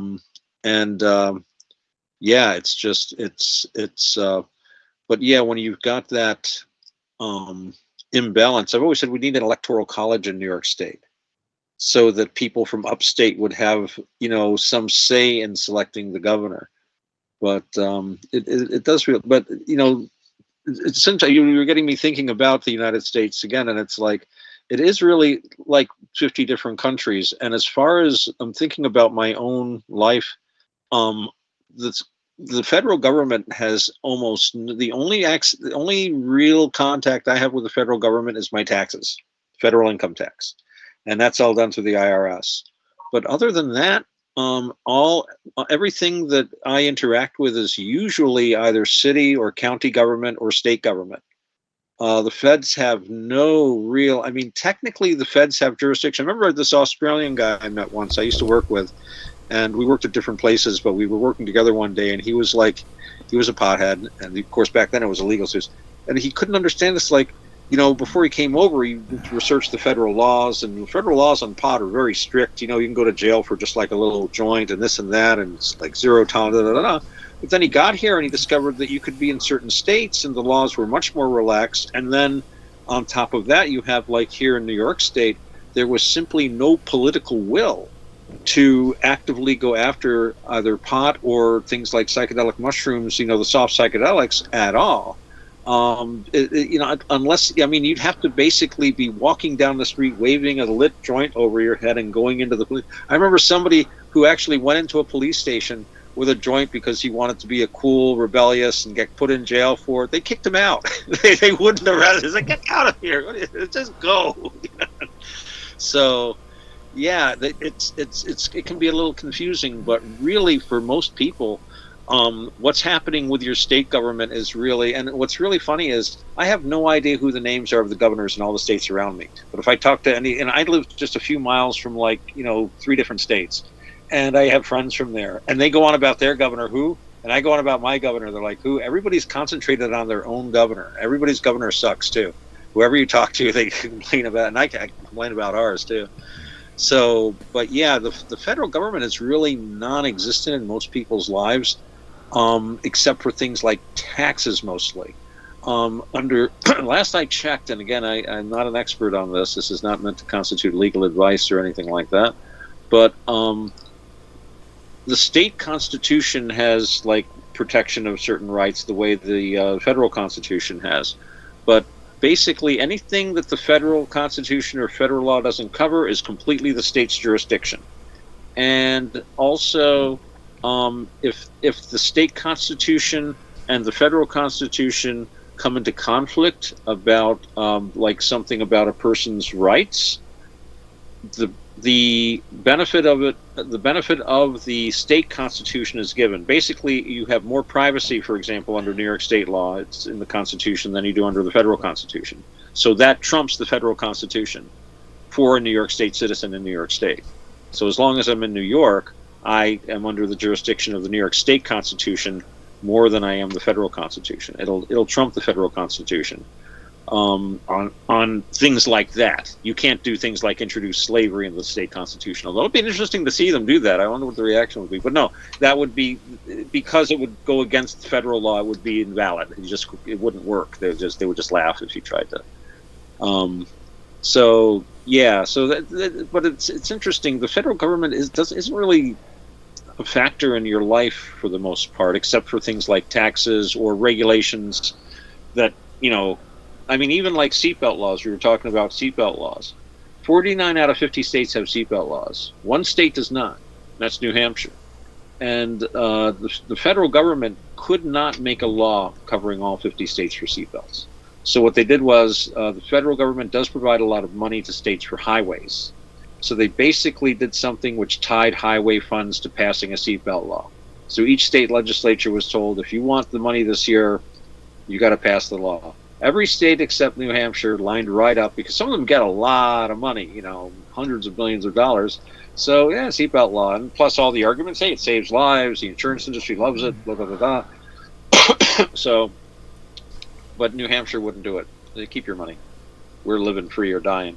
Their roads are pretty bad there, but still, they don't need to wear seatbelts on increasingly bad roads. I don't know. Every so often you read about accidents in New Hampshire, but yeah. So the federal government is really created by the states, and that's something we lose track of that, because the federal government is very full of itself, and of course it's the thing that negotiates with foreign governments. It directs the national armed forces and stuff like that. But each state also does have its own armed forces, which are directly under the control of the governor. And actually, I read an interesting article. Even though they've tried to reform this, basically, if the president says, send your National Guard troops here, there, they do, but they don't have to. A governor could get up on his hind legs and say, no, you can't have them. So each state does have a reserve military force, and they're usually equipped about as well as cognate forces, especially nowadays where they rotate them throughout into foreign service all the time. That was never the case. National Guard troops only operated in their own state 99% of the time, and it was usually disaster relief, occasionally riots and stuff. Didn't have bad riots back then. They would just shoot one or two rioters, and then the riots would magically stop. It was amazing what men with bayonets and M1 carbines will do about things like that. But what was the old saying? The velvet hand, but inside the iron fist. But so yeah, the states create the federal government. The federal government doesn't create the states. Ultimately, the state, even though the federal government has authority over interstate commerce and has an overriding kind of control of things, it derives its power from the states. So there's certain things that it can and can't do. It's really, really weird. But as an American, I'm more of a New Yorker than anything else. And my life, everything about it, of course, I've lived in New York State most of my life. I've lived in other states too. But for anyone in America, your state government is going to be a lot closer. That's really what you're going to be thinking about. And even more, your county government and your, like in my case, city government, or who you're going to be really interacting with. The Fed, I never see a Fed. There's a federal building down in Albany, I think. That's the closest of any, And there are all kinds of, as I was explaining to my Australian friends, I say, technically, okay, a federal officer could arrest you for, having a joint in a jurisdiction like New York where they wouldn't care and where it's not on the books. But they would spend thousands of dollars to get this guy from Albany or from DC or something to come to get you, some guy with a joint. And they'd have to be working with the local law enforcement. They have to call them and tell them what's going on. And they're not going to like it because and then, the federal prosecutor has to figure that, it's worthwhile sending it's not going to happen. They're not going to send an FBI agent to arrest some guy with a joint. They can't enforce federal laws. And it's considered bad form. I don't think that the New York State Police or the county sheriffs would like FBI agents coming and writing traffic tickets. I think they'd be able to, but it would just be you don't step on people's toes like that. So. Okay, you wanna give us your feedback, Bob Dub? Okay, sure. Roger, there's been two things that I've been thinking of. This, like, I grew up with guns. We were in a war. We had an FN and a Sten gun and a sawn-off, and there wasn't even a discussion. You know, you lived or you died, and that was necessary. So I've never thought about life. I never thought about life without guns until I came to New Zealand. So that's like quite interesting for me. But the main argument that seems to be about guns at the moment is what you mentioned earlier. Was it you, Otto, who said that the main reason to have guns is against a tyrannical government? I just can't see this argument. I cannot see this argument. For me, we have guns because they're fun. But like, you're not fighting your government. Oh, Roger, you said that. Okay, sorry. So I agreed with the thing is, okay, well, everybody seems to agree with it. But for me, it's like, who are you going to be fighting? You're not going to be fighting your government. You're going to be fighting your government's army. So like, if you think that a ragtag bunch of civilians can outshoot the drones and the tanks, I don't understand that. Anyway, so that's just my thing. I reckon you're allowed to have guns because you're allowed to have guns, and overthrowing anything is I don't get that. You gotta That's my one comment. You gotta understand that that's how we beat the English.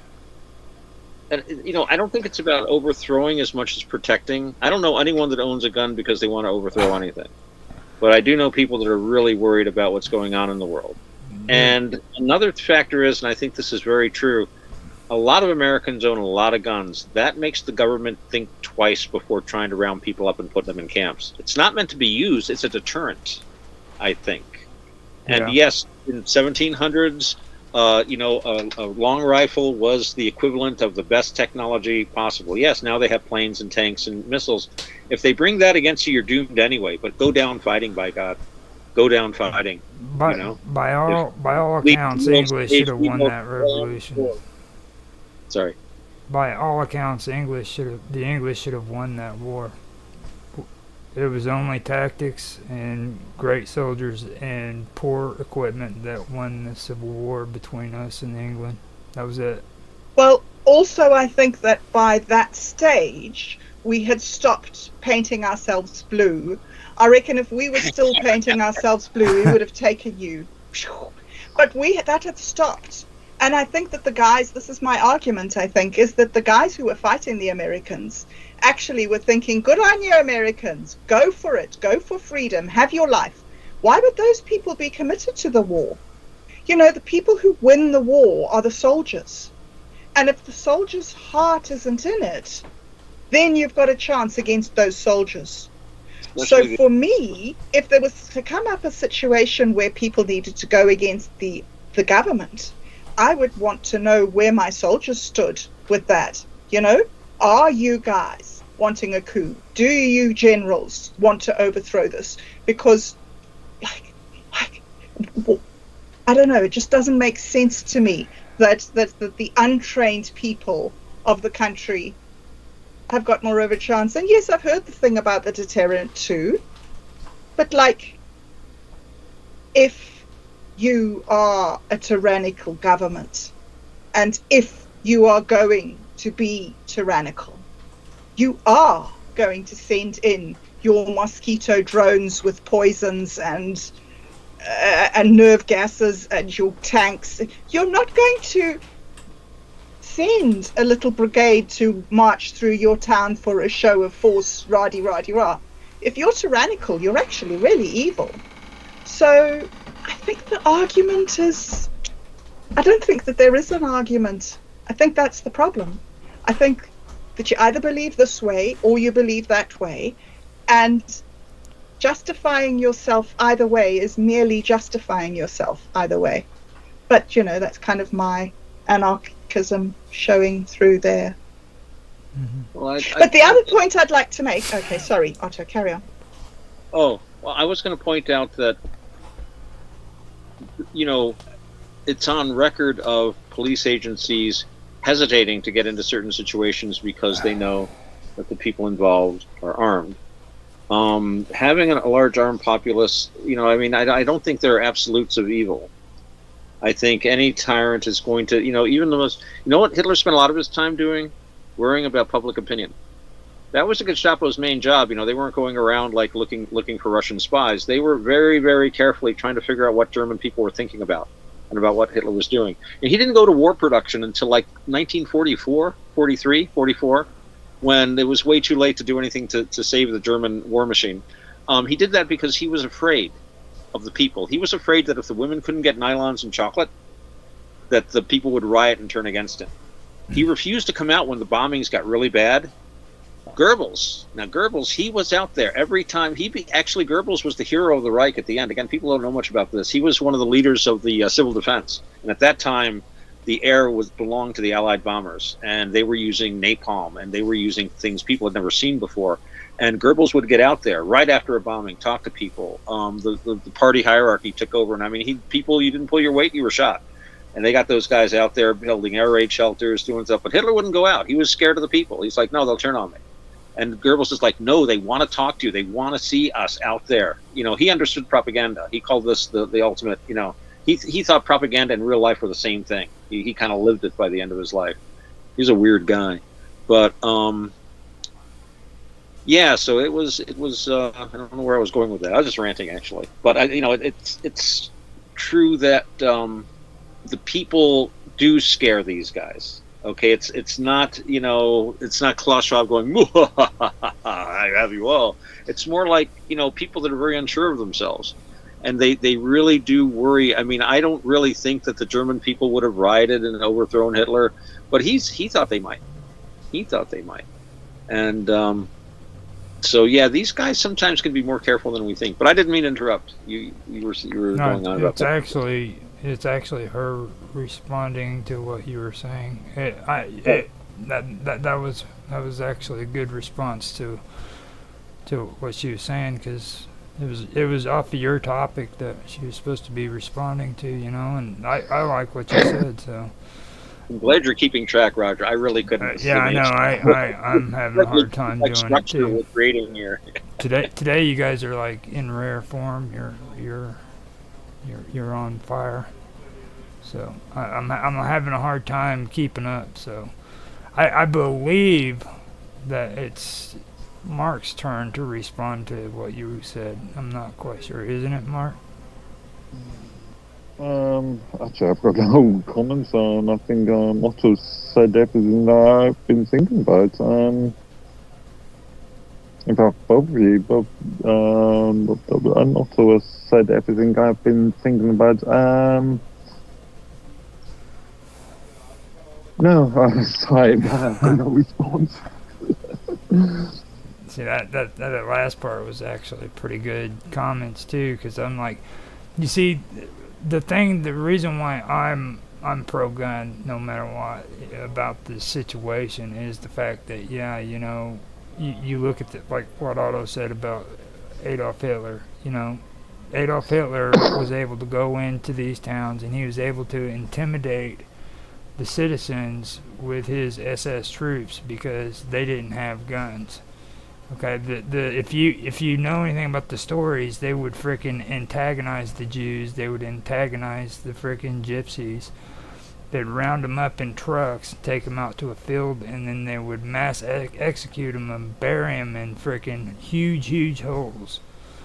And nobody would ever know. And the reason why is because they were able to manipulate and make it to where they could take away the guns. They could take away everything that these people frickin' thought, hey, we don't need these. We live in a civilized civilization. We're civilized people. We don't need this stuff. Next thing you know, Adolf Hitler's taking power and people are dying. I mean, that could easily happen today. And I find it insane that people have that mentality, that they think that we are so civilized we don't need guns. We don't need to uprise against a stronger power than ourselves, when these soldiers have to go up against their brothers and their sisters and their nephews and their nieces and look them in the eyes and shoot them in the face because their freaking president told them to, that's when shit hits the fan.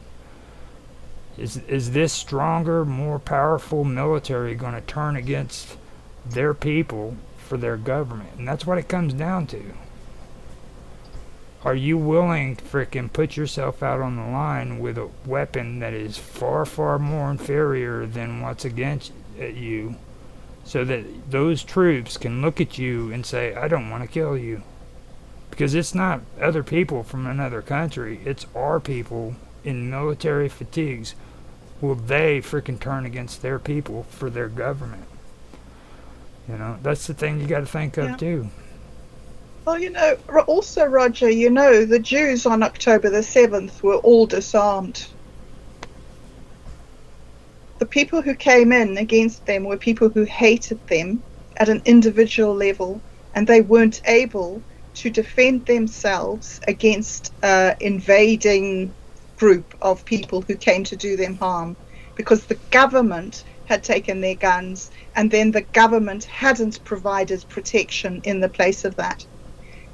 For me, looking at your situation in America and looking at the way your country is being infiltrated by hundreds of millions of working age, military age people from other cultures who aren't finding jobs in America, for me, that would be who I would need to be armed against.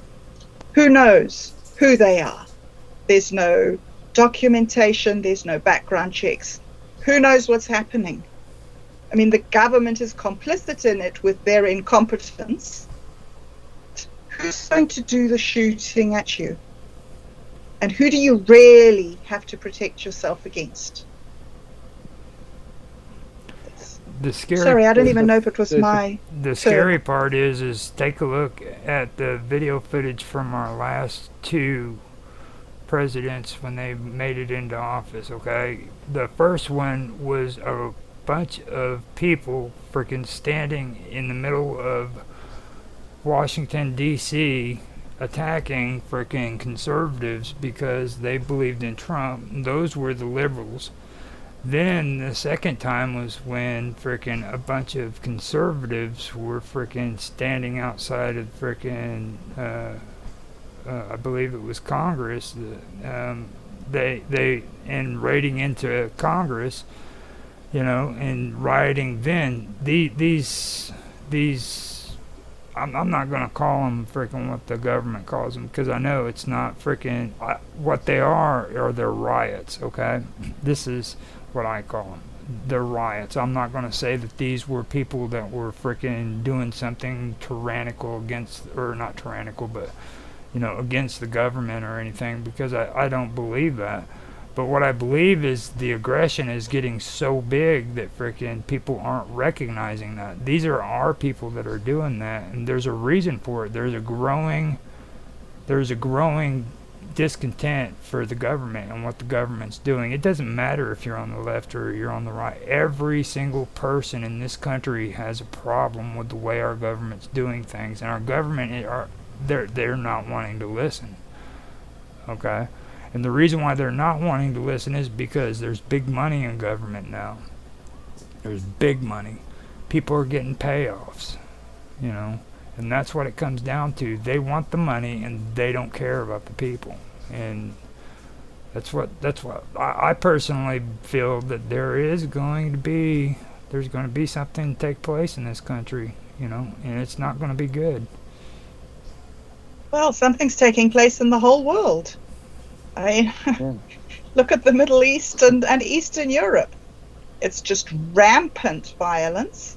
And we don't have, like when we had violence back in the sort of the 70s and back in those days before the fall of the Berlin Wall, anytime any little group of individuals picked up their guns and started making trouble, world leaders would stand up all over the world and demand peace talks and negotiations and a return to the status quo.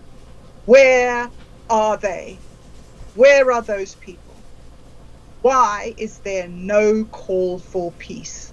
That to me is like some global virus that's just, I don't think that it's only you that are at danger.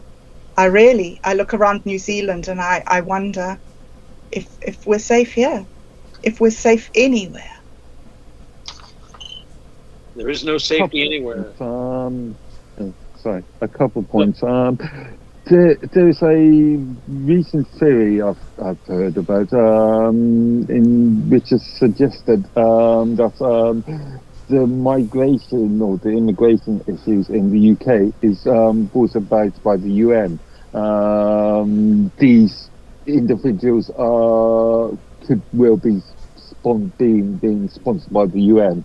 They are tomorrow's blue helmets to enforce laws if anything goes extremely wrong. Another point, I don't personally subscribe to that point idea myself, but it's an interesting argument nevertheless. Another point is, sure, you can arm a nation, you can arm a territory, you can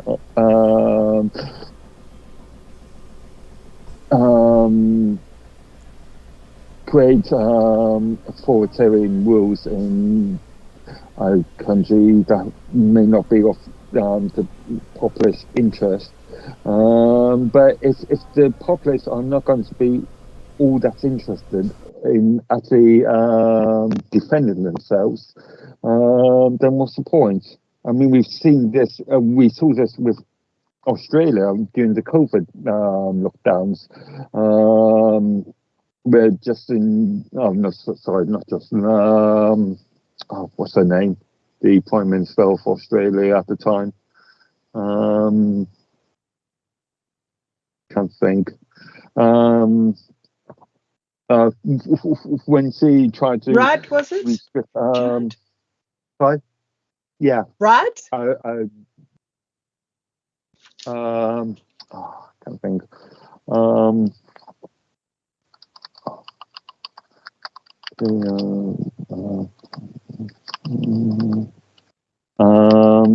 Anyway, but yeah. Morrison? No, that was the old one. Sorry. No, it was Morrison. No. Ardern. Oh, that was Australia. That wasn't Australia. That's New Zealand. That was New Zealand. Jacinda Ardern. Sorry. Yeah. Okay.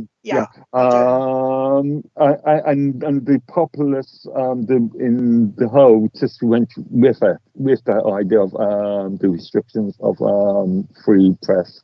We've seen that in Canada at the moment. You saw a subset of protesters with the truck issues in Canada, and the government, it is now being ruled on illegally violated the rights in relation to bank accounts. But at the time, you only had a very small subset of the population actually trying to fight for those freedoms. So if you've got a population that is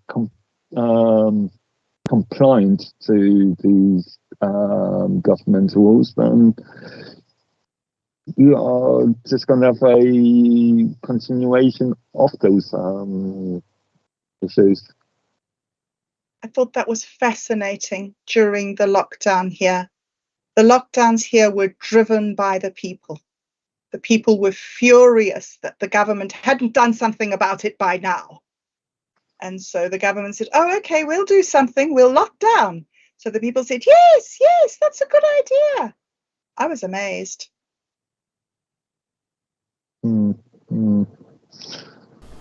Yeah, it's surprising what a little bit of fear tactics does to a population. Well, there's no army here, Mark. I don't know, there's some sort of army, but there isn't like an army.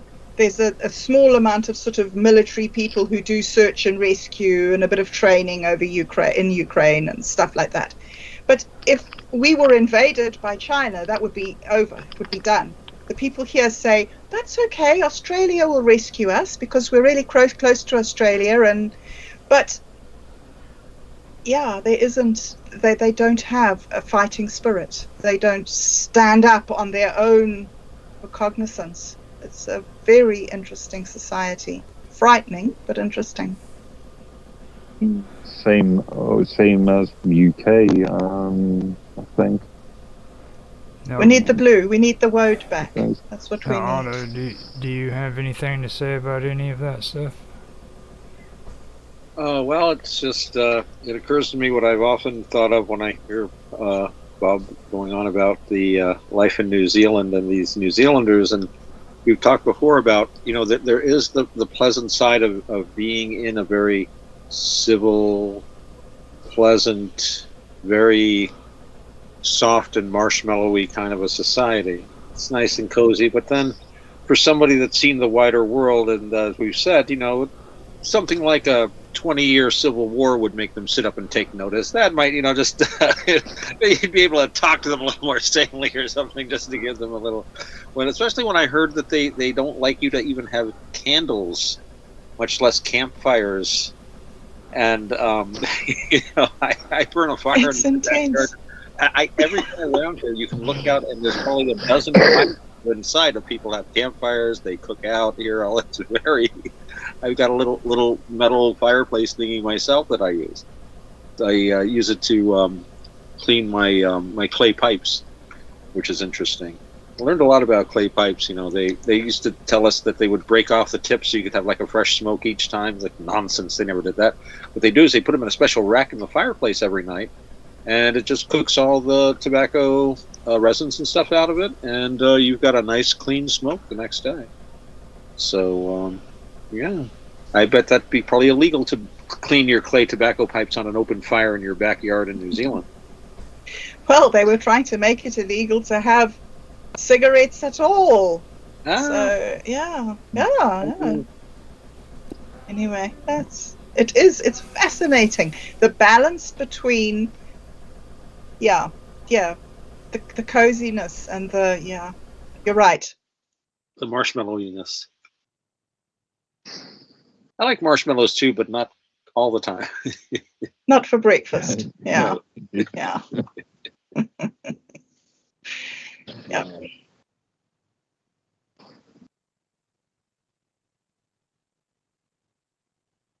Woodrow, have you got any talking points? Or have you got any feedback on that one? He's maybe had to step out. We should just carry on, hey? Maybe. So, yeah. There was another point that I was going to make a little bit earlier that it sort of slipped my mind. And that was when you were talking about the federal government in America. And I was thinking about how, for my understanding of it, is that it's just extreme centralization. And that by having these extremely centralized power structures, you remove the responsibility so far from the individual groups of people that the people no longer control the money of their country. And this is where the taxes become rampant. And I was thinking that's another one of my arguments towards decentralization, is make communities more responsible for what's going on and have government do your admin for you. Right. I just feel there's a really important place for government in the world. But I don't think the chain of command is really, working, can I say, like it did, say, 200 years ago.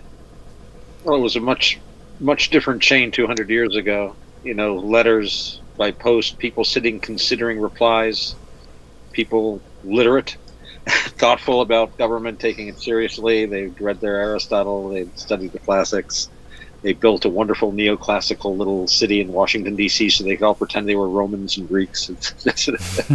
But yeah, no, it's interesting that you've got those models that they were using of the classical world, but the federal government, the centralization part of it revolves around money. And I've never really thought about this before, but it's like I was saying before, my main contact as an individual person living in the U.S. with the federal government is that they take money out of my paycheck, and I pay Social Security taxes. Other than that, the federal government really can't do much of anything. I'm just thinking about, what could the federal government do in New York State? Nothing, really. It's all state jurisdiction. The federal government is just like this big kind of framework.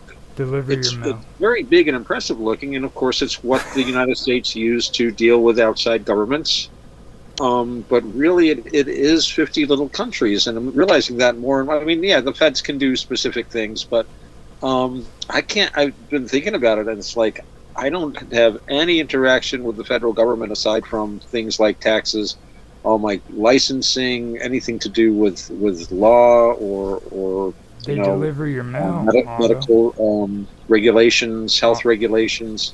Otto. It's all state by state, which did you hear me, Otto? and at least So it is centralized in the sense of money, and that's really what the federal. And then they use that money to reward and punish the states. That's how they got the seatbelt laws passed. They could not, issue create a seatbelt law, but they could bribe or threaten every state. So I guess that's really the power that I see that the Fed has, is that and its control of interstate commerce. And it's psychological, isn't it? They're so high above you that you can't challenge them, so they can get your money. You don't even get to see them. Okay, that's the thing about it.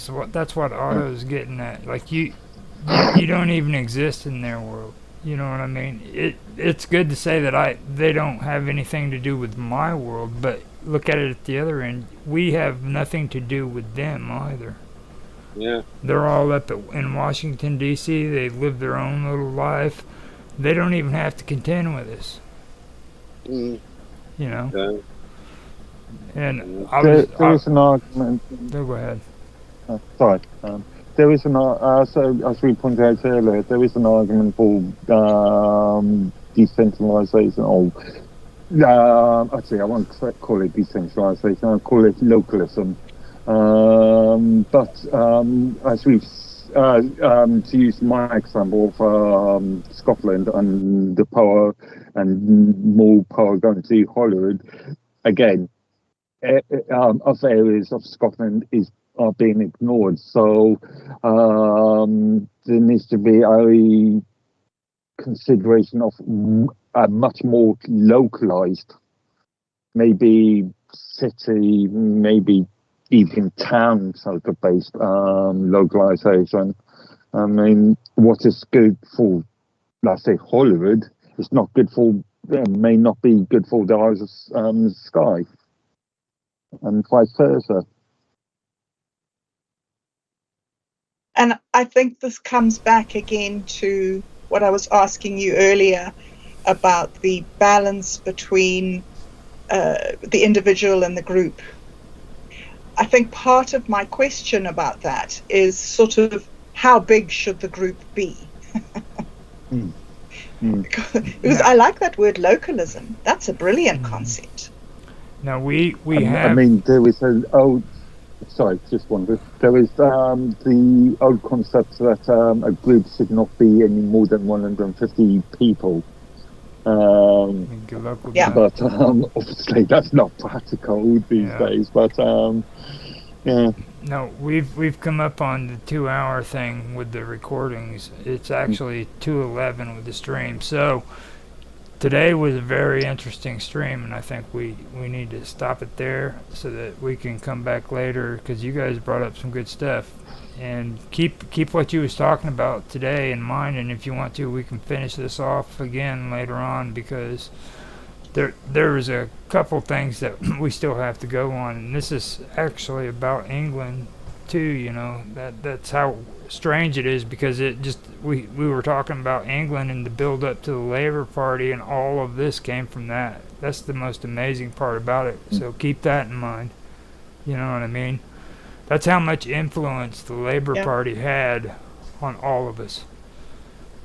You know, just think about that. Just the conversation just intuitively led in that direction. You know, so I think that's really the most important part of it. So before we go, you guys have anything you want to say to people out there, like how cool you are? Or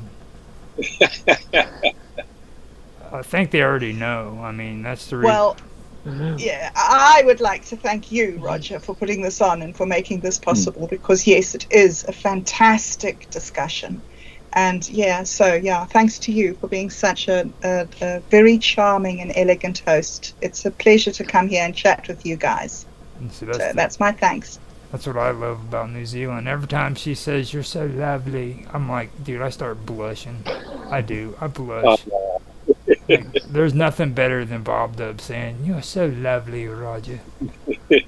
Oh, Roger. Oh, you have a recording of it now, Roger. You can play it to yourself.